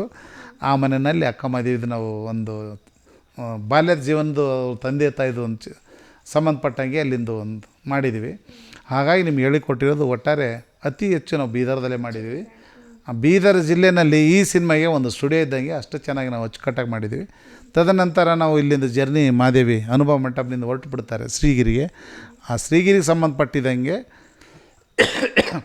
ನಮ್ಮ ನಿಕ್ಕಿ ತುಂಬ ಕಷ್ಟಪಟ್ಟಿದ್ದಾರೆ ಅಲ್ಲಿ ಪಾಪ. ಶೂಟಿಂಗ್ ಒಂದು ಕಡೆ ಶೂಟಿಂಗ್ ಮಾಡಬೇಕು, ಇನ್ನೊಂದು ಕಡೆ ಅಸಿಸ್ಟೆಂಟ್ ಡೈರೆಕ್ಟ್ರು ಎರಡೂ ಕೆಲಸ ನಿರ್ವಹಿಸಿದ್ದಾರೆ. ಅದು ಅಲ್ಲದೆ ಸೆಟ್ ಬಾಯ್ಗಳು ಏನು ಮಾಡ್ತಾರೆ ಅದನ್ನು ಮಾಡ್ತಿದ್ರು. ಹಾಗಾಗಿ ನಿಕ್ಕಿ ಇದರಲ್ಲಿ ಇದು ನಂದು ಸಿನಿಮಾ ಅಂದ್ಬಿಟ್ಟು ತುಂಬ ಈ ಥರದಲ್ಲಿ ಯಾರಿಗೊಂದು ದಾಹ ಇರುತ್ತೋ ಅವ್ರು ಮುಂದೆ ಕಲಿತಾರೆ. ಎಲ್ಲವೂ ಒಂದು ನಿಕ್ಕಿ ಹತ್ರ ಇದು ಆಗೋದಿದೆ, ಮುಂದೆ ಡೈರೆಕ್ಟ್ರ್ ಆಗೋಂಥ ಒಂದು ಚಾನ್ಸಸ್ ಇದೆ, ಎಲ್ಲ ಲಕ್ಷಣಗಳಿವೆ. ಅದನ್ನು ಮುಂದುವರ್ಸ್ಕೊಂಡ್ಬಿಟ್ಟು ಈ ಸಿನಿಮಾದಲ್ಲಿ ಕಷ್ಟಪಟ್ಟು ಮಾಡಿದ್ರು. ಹಾಗೆ ಮಾಡಿದ್ರೆ ಅವರು ಯಶಸ್ವಿ ನಿರ್ದೇಶಕ ಆದರೂ ಆಗ್ಬೋದು. ಆದರೆ ಒಬ್ಬ ಒಳ್ಳೆ ಪ್ರೊಡ್ಯೂಸರ್ ಹಿಡಿಬೇಕು ದುಡ್ಡು ಇರೋರನ್ನ. ಯಾಕಂದರೆ ನಾನು ಮಾಡೋದು ನನ್ನದೇ ದುಡ್ಡು ಇರುತ್ತೆ. ಇಲ್ಲಿವರೆಗೂ ನಾನು ಮಾಡಿದ ಎಲ್ಲ ಸಿನಿಮಾಗಳು ನನ್ನದೇ, ಗಂಗಾ ಕಾವೇರಿ ಬಿಟ್ಟರೆ ಎಲ್ಲ ನಂದು ದುಡ್ಡಲ್ಲೇ ಸಿನಿಮಾ ಮಾಡಿರೋದು. ಅಂಥವ್ರು ಒಳ್ಳೆ ಪ್ರೊಡ್ಯೂಸರ್ ಅವ್ರಿಗೆ ಯಾರ ಸಿಕ್ಕರು, ಅವ್ರ ಸ್ನೇಹಿತರಿಗೆ ಯಾರನ್ನ ಹೀರೋ ಮಾಡಿದ್ರು ಅಥವಾ ಅವರೇ ಹೀರೋ ಆದ್ರು ಅಂದ್ರೆ ಅವರು ಆಗ್ತಾರೆ. ಇದಿಷ್ಟು ಕೂಡ ಇಲ್ಲಿ ಇರ್ತಕ್ಕಂಥವ್ರ ಪಾತ್ರ ಆಗಿದ್ರೆ, ಇನ್ನೊಂದು ಮುಖ್ಯ ಲೀಡ್ ರೋಲ್ ಈ ಚಿತ್ರದಲ್ಲಿ ಮೇನ್ ಅಕ್ಕ ಮಾದೇವಿ ರೋಲನ್ನು ಮಾಡಿದ್ದಾರೆ. ಸೊ ಅವ್ರ ಬಗ್ಗೆ ಹೇಳೋದಾದರೆ ಅವ್ರ ಆಯ್ಕೆ ಯಾವ ರೀತಿ ಇತ್ತು, ಅವರನ್ನೇ ಯಾಕೆ ಆಯ್ಕೆ ಮಾಡಿದ್ರಿ, ಅಥವಾ ಅಕ್ಕ ಮಾದೇವಿ ರೋಲ್ಗೆ ಯಾವ ರೀತಿಯ ಒಂದು ಪಾತ್ರ ಅಂದರೆ ಒಂದು ಹುಡುಕ್ತಾ ಇದ್ರಿ ಅಂತ ಹೇಳೋದಾದರೆ? ಆ್ಯಕ್ಚುಲಿ ಇದು 2006 ಅಂದರೆ ಬಾಬಾ ಸಾಹೇಬ್ ಅಂಬೇಡ್ಕರ್ ಸಿನಿಮಾ ಆದಮೇಲೆ ಮಾಡಬೇಕಂತ ಅನ್ನೋದು ನನ್ನದೊಂದು ಗುರಿ ಇತ್ತು. ಮಧ್ಯದಲ್ಲಿ ಕೆಲವು ಕಾರಣಾಂತರದಿಂದ ಈ ಸಿನಿಮಾ ಮಾಡಿದೆ, ಬೇರೆ ಸಿನಿಮಾ ಮಾಡಿದೆ. ಅಲ್ಲಿನಿಂದ ನೀವು ನಂಬಲ್ಲ ಒಂದು 20-25 ಜನರಿಗೆ ಅಕ್ಕ ಮಾದೇವಿ ಪಾತ್ರ ಮಾಡಬೇಕು ಅನ್ನೋದು ಅವ್ರ ಮನಸ್ಸಿನಲ್ಲೂ ಇದೆ. ಈ ಸಿನಿಮಾ ಆದಮೇಲೆ ನೋಡ್ಮೇಲೆ ಹೇಳ್ತಾರೆ ಈ ಪಾತ್ರ ನಾನು ಮಾಡೋದಿತ್ತು ಅಂತ ಹೇಳ್ತಾರೆ. ಅದು ಹಾಗೆ ಕಾರಣಾಂತರದಿಂದ ಜಂಪ್ ಹಾಕ್ಕೊಂಡು ಬಂತು. ಈಗ ನಾವು ಅವ್ರದ್ದೆಲ್ಲ ಹೆಸರು ಹೇಳೋದು ಬೇಡ, ಯಾಕಂದರೆ ಇವ್ರಿಗೆ ಸಿಕ್ಕಿಲ್ಲ, ಇವ್ರಿಗೆ ಸಿಕ್ಕಿದೆ, ಇವ್ರು ಮಾಡಿಲ್ಲ, ಅದೆಲ್ಲ ಏನೂ ಹೇಳೋದು ಬೇಡ. ಅಂಥ ಒಂದು ದೇವತೆಯ ಸ್ವರೂಪ ಈ ಮಾದೇವಿ ಪಾತ್ರ ಮಾಡೋದು ಯಾರಿಗೆ ಸಿಗಬೇಕಾಗಿತ್ತು ಅವ್ರಿಗೆ ಸಿಕ್ಕಿದೆ. ಅದು ಅವ್ರ ಹಣೆಬರ, ನಾವೇನು ಮಾಡಲಿಕ್ಕಾಗಲ್ಲ. ಬಟ್ ಅವ್ರದ್ದು ಏನಂತಂದರೆ, ಒಂದು ತುಂಬ ಬ್ಯುಸಿಯಾಗಿರೋರು ನಾವು ಹೇಳಿದ ವರ್ಕ್ ಮಾಡಲ್ಲ, ಬೇಗ ನಮಗೇನೋ ಶಾರ್ಟ್ಸ್ ಕೊಟ್ಬಿಟ್ಟು ಓಡೋಗ್ಬಿಡ್ತಾರೆ ಅಲ್ಲಿದೆ ಅಂತ. ಈ ನಾನೇನು ಅಂದ್ಕೊಂಡೆ, ಸುಲಕ್ಷಾ ಮೇಡಮ್ ಇವರು ಬೇಸಿಕಲಿ ಬೀದರ್ನವರು. ಸ್ವಲ್ಪ ಮೊದಲಿಂದ ನಾವೇನೇ ಮಾತಾಡಿದ್ರೆ ಸ್ವಲ್ಪ ಮೃದುವಾಗಿ ಅವ್ರ ಸ್ವಭಾವ ಅಂತೂ ಗೊತ್ತಾಗಿತ್ತು. ಒಂದು ಫೀಲಿಂಗ್ ಕೊಡೋದು, ಮಾತಿನಲ್ಲೇ ನಾವೇನೇ ಮಾತಾಡೋದು, ಏನು ಹೇಳಿ ಸರ್ ಅಂತಿದ್ರು. ಇವರು ಸ್ವಲ್ಪ ಭಕ್ತಿ ಮೂಡಿಗೆ ಬರೋ ಥರದಲ್ಲಿದ್ದಾರೆ. ಹಾಗಾಗಿ ಇವ್ರನ್ನ ಹೇಳ್ಕೊಳ್ಬೋದು ಅಂತ. ಆ್ಯಕ್ಚುಲಿ ಇವ್ರು ನಾವು ಡಿಸೈಡ್ ಮಾಡಿದ್ದು ಬರೀ ಒಂದು ಕಾಲ್ನಲ್ಲಿ ಒಂದೇ ಮಾತಿನಲ್ಲಿ. ಅವರು ಪ್ರೋಗ್ರಾಮ್ ಬರ್ತೀನಿ ಅಂದಿದ್ರು ಧನ್ನೂರಿಗೆ ಫೆಬ್ರವರಿ 9ಕ್ಕೆ. ಮೇಡಮ್ ಪ್ರೋಗ್ರಾಮ್ ಬರ್ತೀರಾ ಅಂದ್ರೆ ಹ್ಞೂ ಅಂದರು. ಏನು ಮಾಡ್ತೀರಾ ಅಂದ್ರೆ ಶೂಟಿಂಗಲ್ಲಿದ್ದೀವಿ. ಮತ್ತು ಪ್ರೋಗ್ರಾಮ್ ಹೇಗೆ ಬರ್ತೀರಾ ಅಂದರೆ ಇಲ್ಲ ನೀವು ಹೇಳಿದ್ರೆ ಬರಬೇಕಾಗುತ್ತೆ ನಮ್ಮ ಜಿಲ್ಲೆಯವರು ಅಂದರು. ಆವಾಗ ನಾನು ಡಿಸೈಡ್ ಮಾಡಿದ್ದೆ, ನಮ್ಮ ಜಿಲ್ಲೆಯವರು ಅಂತ ಅವ್ರು ಇಟ್ಕೊಂಡಿರೋಷ್ಟು ಅಭಿಮಾನ ನಾವು ಇಟ್ಕೊಳ್ಬೇಕಲ್ಲ ಅಂತ. ತುಂಬ ಬಿಜಿಯೆಸ್ಟು ಇರಲ್ಲ ಇವರು, ಇರ್ಬೋದೇನೋ, ಬಟ್ ನಾನು ಅಂದ್ಕೊಂಡಿದ್ದಾಗೆ ಮಾಡ್ತೀನಿ ಸರ್ ಅಂತಂದರು. ಅಕ್ಕ ಮಾದೇವಿ ಪಾತ್ರ ಮಾಡ್ತೀರಿ ಅಂದರೆ ಏನು ಸರ್ ಹಂಗಂದ್ರೆ ಅಂದರು. ಅವರು ಫೋಟೋಶೂಟೋ ಅಥವಾ ಏನೋ ವೇಷ ಹಾಕೊಂಡು ಬರೋದೇನೋ ಅಂತ ಅಂದ್ಕೊಂಡಿದ್ರು.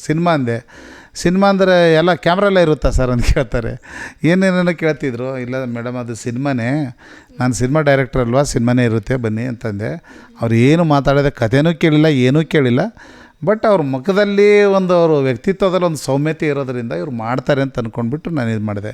ಅವ್ರ ಫೋಟೋಶೂಟ್ ಆಗಲಿ ಅಥವಾ ಅವ್ರಿಗೆ ನಮ್ಮಲ್ಲಿ ಹೇಳ್ತಾರೆ ಸ್ಕ್ರೀನ್ ಟೆಸ್ಟು, ಮತ್ತೊಂದು ಡೈಲಾಗ್, ಅದು ಇದೆಲ್ಲ ಹೇಳ್ತಾರೆ ಎಡಿಷನ್ ಅಂತ. ಯಾಕಂದರೆ ಅವರು ಇನ್ನೂ ಸುಲಕ್ಷ ಅವರು ತುಂಬ ಮೂವಿಗಳಲ್ಲಿ ಕಾಣಿಸ್ಕೊಂಡ್ಬಿಟ್ಟು ಹಿಟ್ ಸಿನಿಮಾ ಬಂದರೆ ಎಲ್ಲರೂ ನೋಡಿರ್ತಾರೆ, ಡೈರೆಕ್ಟ್ರುಗಳು ಒಂದು ಫೀಲ್ ಆಗುತ್ತೆ.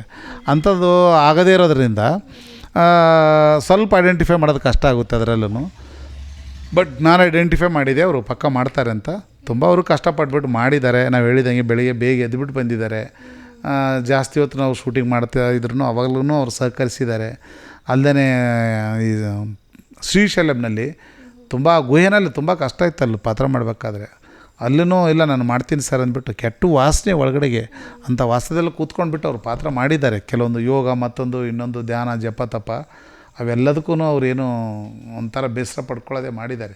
ಆವಾಗ ನಾನು ಅಂದ್ಕೊಂಡೆ ಪರವಾಗಿಲ್ಲ, ಎಂಡಿಂಗ್ ತನಕನೂ ನಮಗೆ ಎಲ್ಲೂ ಬೇಸರ ಮಾಡಿಲ್ಲ, ಚೆನ್ನಾಗಿ ಮಾಡಿದ್ದಾರೆ. ಕುಂಬಳಕ ಅಂತಾರೆ ನಮ್ಮ ಸಿನಿಮಾನಲ್ಲಿ, ಎಂಡಿಂಗ್ ಲಾಸ್ಟ್ ದಿವಸ ಎಲ್ಲ ಮುಗೀತು ಅಂದರೆ ಕುಂಬಳಕ ಹೊಡೆಯೋದು ಅಂತ. ಅದು ಕೂಡ ನಾವು ಶ್ರೀಶೈಲಂನಲ್ಲೇ ಮಾಡಿದ್ವಿ. ಮಾಡಿಬಿಟ್ಟು ಜೈ ಅನಿಸ್ಬಿಟ್ಟಿದ್ದೀವಿ. ಸಿನಿಮಾ ಇವಾಗ ಒಂದು ಕೊನೆ ಹಂತದಲ್ಲಿದೆ. ಅಂದರೆ ಈ ಶೂಟಿಂಗೆಲ್ಲ ಮುಗಿದಿದೆ, ಅದು ಮುಗಿದ ಮೇಲೆ ಪೋಸ್ಟ್ ಪ್ರೊಡಕ್ಷನ್ ಅಂತಾರೆ, ಲ್ಯಾಬ್ಗಳಲ್ಲಿ ಅಲ್ಲಿ ಮಾಡೋದು ಅಂಥ ಒಂದು ಹಂತದಲ್ಲಿದ್ದೀವಿ. ಸೊ ಈಗ ಚಿತ್ರೀಕರಣ ಈ ಒಂದು ಚಿತ್ರ ಎಷ್ಟು ದಿವಸಗಳಲ್ಲಿ ಬಿಡುಗಡೆ ಹಂತದಲ್ಲಿ ಇದೆ ಅಥವಾ ಎಷ್ಟು ದಿವಸ ಬೇಕು ಬಿಡುಗಡೆ ಆಗೋದಕ್ಕೆ ಅಂತ ಹೇಳೋದಾದರೆ? ವಿತಿನ್ 2 ಮಂತ್ಸ್, ತಿಂಗಳಲ್ಲಾದರೂ ಆಗ್ಬೋದು, 1.5 ತಿಂಗಳಾಗ್ಬೋದು, ವಿತಿನ್ 2 ಮಂತ್ಸು. ಆಮೇಲೆ ಇನ್ನೊಂದು, ನಾನು ಕೆಲವೊಬ್ಬರು ಮುಖ್ಯ ಪಾತ್ರ ತುಂಬ ಚೆನ್ನಾಗಿ ಮಾಡಿದ್ದಾರೆ. ಬರೀ ನಮ್ಮ ಜಿಲ್ಲೆಯವ್ರ ಬಗ್ಗೆನೇ ಮಾತಾಡಿದೆ. ಇದರಲ್ಲಿ ಸುಚೇಂದ್ರ ಪ್ರಸಾದ್ ಅಂತ, ನಾವು ಸುಚೇಂದ್ರ ಪ್ರಸಾದ್ ಅಂದ ತಕ್ಷಣ ಒಂಥರ ಕನ್ನಡ ಅಂದ್ಕೊಳ್ತೀವಿ. ಅವರು ತುಂಬ ಚೆನ್ನಾಗಿ ಅಲ್ಲಮ್ಮ ಪ್ರಭು ಪಾತ್ರ ಮಾಡಿದ್ದಾರೆ. ತಬಲಾ ನಾಣಿಯವರು ವಸಂತಕನ ಪಾತ್ರ, ಅಂದರೆ ನಾನು ಮಹಾರಾಜ ಆದರೆ ಅವರು ಮಂತ್ರಿ ಇರ್ತಾರೆ. ಆ ಮಂತ್ರಿದು ರಾಜಂದು ಒಂದು ಏನಿರುತ್ತೆ ಅಂದರೆ ಮ್ಯಾಚಿಂಗ್ ಆಗಬೇಕು. ಯಾಕಂದರೆ ಮೀಡಿಯೇಟ್ರ್ ಇದ್ದಂಗೆ ಅಕ್ಕಮಹಾದೇವಿ ಮತ್ತು ಕೌಶಿಕ್ ಮಹಾರಾಜನ ಮುಂದೆ ಅವರು ಮಾಡೋ ಪ್ರೀತಿ ಮತ್ತೊಂದು ಇನ್ನೊಂದೆಲ್ಲ ಇವ್ನು ಮುಟ್ಟಿಸ್ಬೇಕು. ರಾಜ ನೇರವಾಗಿ ಮನೆಗೆ ಹೋಗೋಕ್ಕಾಗಲ್ವಲ್ಲ. ಅಂಥದ್ದೊಂದು ಪಾತ್ರದಲ್ಲಿ ಅವ್ರು ತುಂಬ ಚೆನ್ನಾಗಿ ಮಾಡಿದ್ದಾರೆ. ಒಂದು ಕಾಮಿಡಿಯಾಗೂ ಇದೆ, ಚೆನ್ನಾಗಿದೆ, ಅವ್ರು ಮಾಡಿದ್ದಾರೆ. ಅಲ್ಲದೆ ಇವ್ರು ಇನ್ನೊಬ್ಬರು ರಂಗಭೂಮಿ ಕಲಾವಿದೆ ಹೇಲನ್ ಅಂತ, ಅವರು ಅದ್ಭುತವಾಗಿ ಮಾಡಿದ್ದಾರೆ. ಅವ್ರಿಗೆ ನಾವು ಇನ್ನೇನು ಮಾತಾಡಲಿಕ್ಕಾಗಲ್ಲ ಅಂಥ ಕಲಾವಿದರಿದ್ದಾರೆ. ಬಿರಾದರಣ್ಣ, ಅವ್ರ ಜೊತೆಗೆ ನಮ್ಮ ಬೀದರ್ನವ್ರು ಇನ್ನೊಬ್ಬರು ಕಾಮಿಡಿ ಹಾಕಿದ್ದೀವಿ. ಅವರಿಗೆ ಹೇಳ್ಕೊಟ್ಟು ಹೊಡೆದು ಬಡದು ನೋಡಿಕೊಂಡು ಅದರಲ್ಲೇ ಕಾಮಿಡಿ ಮಾಡಿಬಿಟ್ಟು, ಯಾಕೆ ಸೀನಿಯರೇ ಕಲಾವಿದರೆ ಯಾವ ಥರ ತೂಗಿಸ್ಕೊಂಡು ಹೋಗ್ಬೇಕು, ಹಾಗೆ 1-2 ಸೀನಲ್ಲಿ ಎಲ್ಲರೂ ರಂಜಿಸೋ ಥರದಲ್ಲಿ ಮಾಡಿದ್ದಾರೆ. ಹಾಗಾಗಿ ಸೀನಿಯರ್ ಕಲಾವಿದರು ನಮ್ಮಲ್ಲಿ, ಹಿರಿಯ ಕಲಾವಿದರು ಸಾಕಷ್ಟು ಜನನೇ ಇದ್ದಾರೆ. ಅವ್ರ ಜೊತೆಗೆ ಇವರು ನಮ್ಮವರು ಯೂತ್ಸು ಇಲ್ಲಿನವರು ಇದ್ದಾರೆ, ಹಿರಿಯರು ಇದ್ದಾರೆ. ಹಾಗಾಗಿ ಒಟ್ಟಾರೆ ನಮ್ಮ ಕಲಾವಿದರು ಏನಂತಂದರೆ ಯಾರೂ ಒಂಥರ ನಾನು ಓಡೋಗ್ತೀನಿ, ನಾನು ಟೈಮ್ ಆವಾಗ ಬರೋಕ್ಕಾಗಲ್ಲ ಇವಾಗ ಬರೋಕ್ಕಾಗಲ್ಲ ಅಂತ ಯಾರು ಹೇಳಲ್ಲ. ಇನ್ ಟೈಮಿಗೆ ಬಂದುಬಿಟ್ಟು ಎಲ್ಲರೂ ನಮ್ಮ ಚಿತ್ರೀಕರಣದಲ್ಲಿ ಭಾಗವಹಿಸಿ ಒಳ್ಳೆಯ ಒಂದು ಚಿತ್ರೀಕರಣ ಸಹಕಾರ ನೀಡಿದ್ದಾರೆ. ಅವರಿಗೆಲ್ಲರೂ ನಿಮ್ಮ ಮುಖಾಂತರ ಒಂದು ಧನ್ಯವಾದ ಕೂಡ ಹೇಳಪ್ಪಿಸ್ತೀನಿ. ಸಂಪೂರ್ಣ ಚಿತ್ರೀಕರಣ ನೀವೇ ಹೇಳಿದಾಗೆ ಮುಗಿದಿದೆ ಆಲ್ರೆಡಿ. ಇನ್ನೇನು 2-3 ತಿಂಗಳಲ್ಲಿ ಬಿಡುಗಡೆ ಕೂಡ ಆಗುತ್ತೆ. ಸೊ ವೀಕ್ಷಕರಿಗೆ ಅಥವಾ ಪ್ರೇಕ್ಷಕರಿಗೆ ಹೇಳೋದಾದರೆ ಚಿತ್ರೀಕರಣ ಬಗ್ಗೆ ಯಾಕೆ ನೋಡಬೇಕು ನಿಮ್ಮ ಚಿತ್ರ, ಈ ಒಂದು ಜಗನ್ಮಾತೆ ಅಕ್ಕಮಹಾದೇವಿ ಚಿತ್ರ ನೋಡಬೇಕು ಯಾಕೆ ಅಂತ ಹೇಳೋದಾದರೆ ಏನು ಹೇಳ್ತೀರಿ? ಈ ನಮ್ಮ ಕನ್ನಡ ನಾಡಿನಲ್ಲಿ ಒಂದು ಮುಂಚೂಣಿಯಲ್ಲಿ, ಅಂದರೆ ಈ ಶರಣತ್ವ ಆಮೇಲೆ ವಚನ ಸಾಹಿತ್ಯ ಅಧ್ಯಯನ ಮಾಡೋದು ಅತಿ ಹೆಚ್ಚು ನಮ್ಮ ಜಿಲ್ಲೆಯಲ್ಲಿ, ಬೀದರ್ ಜಿಲ್ಲೆಯಲ್ಲಿ. ಅದೊಂದು ಹೆಮ್ಮೆಯಿಂದ ನಾವು ಹೇಳ್ಕೊಳ್ಬೋದು. ತದನಂತರ ಗುಲ್ಬರ್ಗ, ಬಿಜಾಪುರ, ಮೈಸೂರು ಆ ಕಡೆ ಮಾಡ್ತಾರೆ, ಎಲ್ಲ ಜಿಲ್ಲೆದಲ್ಲೂ ಮಾಡ್ತಾರೆ, ಬೇರೆಲ್ಲ ಮಾಡ್ತಿಲ್ಲ ಅಂತ ಹೇಳ್ತಾ ಇಲ್ಲ. ಬಟ್ ಈ ಮಣ್ಣಿನಲ್ಲಿ ನಡೆದ ಒಂದು ಬಸವ ಕ್ರಾಂತಿ ಏನಿದೆ, ಬಸವಾದಿ ಶರಣರ ಕ್ರಾಂತಿ ಏನಿದೆ, ಅದು ಎಲ್ಲರ ಮನದಲ್ಲಿ ಒಂದು ಅಚ್ಚೊಳಿದಂಗೆ ಉಳಿದಿದೆ. ಆ ಒಂದು ನಾಡಿನಲ್ಲಿ, ಈ ಒಂದು ನಾಡಿನಲ್ಲಿ ಇಲ್ಲಿನವನೇ ಆಗ್ಬಿಟ್ಟು ನಾನು ಸಿನಿಮಾ ಮಾಡಿದ ಉದ್ದೇಶ ಕೂಡ ನಮ್ಮವರೆಲ್ಲರೂ ನೋಡಲಿ, ನಮ್ಮವರೆಲ್ಲರೂ ಇದರಲ್ಲಿ ಪಾಲ್ಗೊಳ್ಳಿ ಅಂತಿದೆ.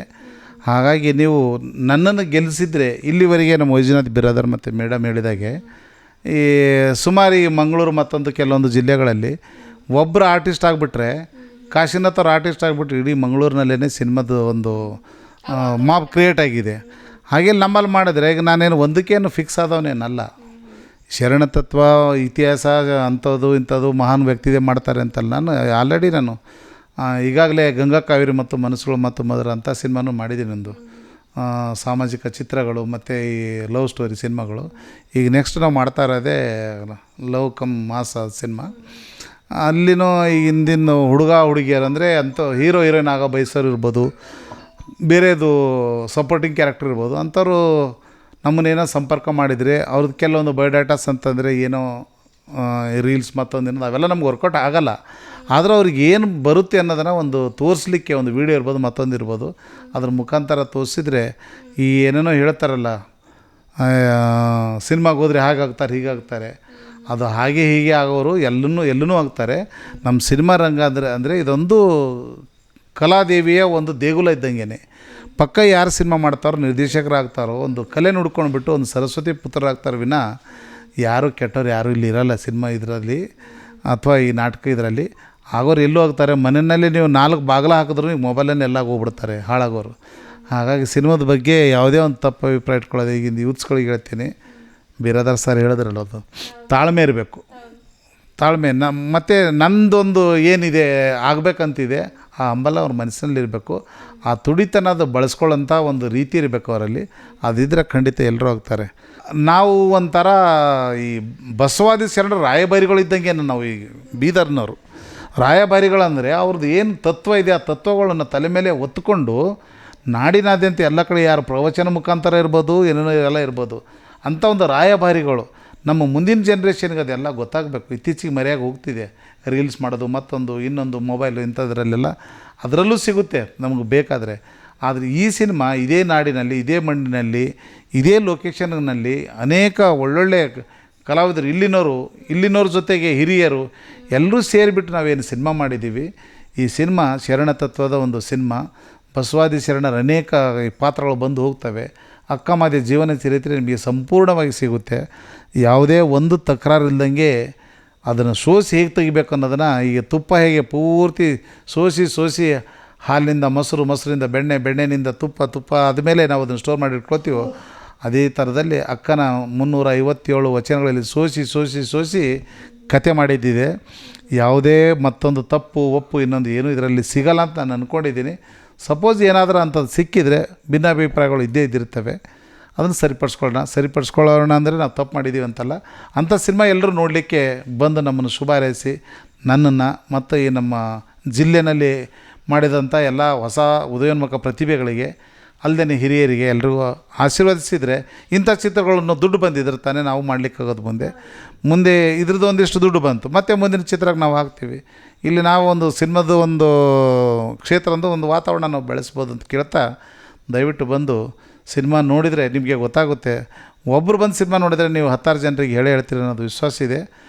2 ತಿಂಗಳಲ್ಲಿ ಸಿನಿಮಾ ರಿಲೀಸ್ ಆಗುತ್ತೆ ಅಂತ ಹೇಳ್ತಾ, ತಮ್ಮೆಲ್ಲರಿಗೂ ಇಲ್ಲಿವರೆಗೇನು ಈ ತೇಜಸ್ ಚಾನಲ್ಲೇನು ನೋಡಿ ವೀಕ್ಷಿಸಿದಿರೋ ಎಲ್ರಿಗೂ ಧನ್ಯವಾದ ಹೇಳ್ತಾ ನಾನು ಇಲ್ಲಿಗೆ ವಿರಾಮ ಹೇಳ್ತೀನಿ. ಎಸ್, ಇದಿಷ್ಟು ಕೂಡ ಜಗನ್ಮಾತೆ ಅಕ್ಕ ಮಹಾದೇವಿ ಚಲನಚಿತ್ರ ತಂಡದೊಂದಿಗಿನ ಮಾತುಕತೆಯಾಗಿತ್ತು. ಹಿರಿಯ ಕಲಾವಿದರು ವೈಶ್ವನಾಥ್ ಬಿರಾದರ್ ಅವರು, ಜೊತೆಗೆ ಇದೇ ಚಲನಚಿತ್ರದ ನಿರ್ಮಾಪಕರು, ನಿರ್ದೇಶಕರು, ಜೊತೆಗೆ ನಟರಾಗಿ ಈ ಚಲನಚಿತ್ರದ ನಟನೆಯನ್ನು ಮಾಡಿರ್ತಕ್ಕಂಥ ಬಿ ಜೆ ವಿಷ್ಣುಕಾಂತ್ ಅವರೊಂದಿಗಿನ ಮಾತುಕತೆಯಾಗಿತ್ತು. ಇಡೀ ಚಿತ್ರದ ಚಿತ್ರೀಕರಣವನ್ನು ಬೀದರ್ನ ಬಹುತೇಕ ಭಾಗಗಳನ್ನು ಆಯ್ಕೆ ಮಾಡಲಾಗಿದೆ. ಜೊತೆಗೆ ಈ ಭಾಗದ ಕಲಾವಿದರಿಗೆ ಅವಕಾಶ ಕೂಡ ಕಲ್ಪಿಸಲಾಗಿದೆ. ಹಿರಿಯ ಕಲಾವಿದರು ಕೂಡ ಇದ್ದಾರೆ. ಬೆಂಗಳೂರು ಭಾಗದ ಹಿರಿಯ ಕಲಾವಿದರೊಂದಿಗೆ ಈ ಭಾಗದ ಅಂದರೆ ನಮ್ಮ ಬೀದರ್ ಭಾಗದ ಬಹುತೇಕ ಉದಯೋನ್ಮುಖ ಕಲಾವಿದರಿಗೂ ಕೂಡ ಅವಕಾಶ ಕೂಡ ನೀಡಲಾಗಿದೆ. ಸೊ 22ಕ್ಕೂ ಅಧಿಕ ವಚನಗಳನ್ನು ಈ ಒಂದು ಚಲನಚಿತ್ರದಲ್ಲಿ ನಾವು ನೋಡ್ಬೋದು.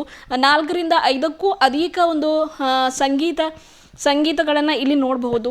ಸೊ ಹಾಗಾಗಿ ಇದೊಂದು ಶರಣರ ತತ್ವ ಸಿದ್ಧಾಂತಗಳನ್ನು ಸಾರುವ ಚಲನಚಿತ್ರ.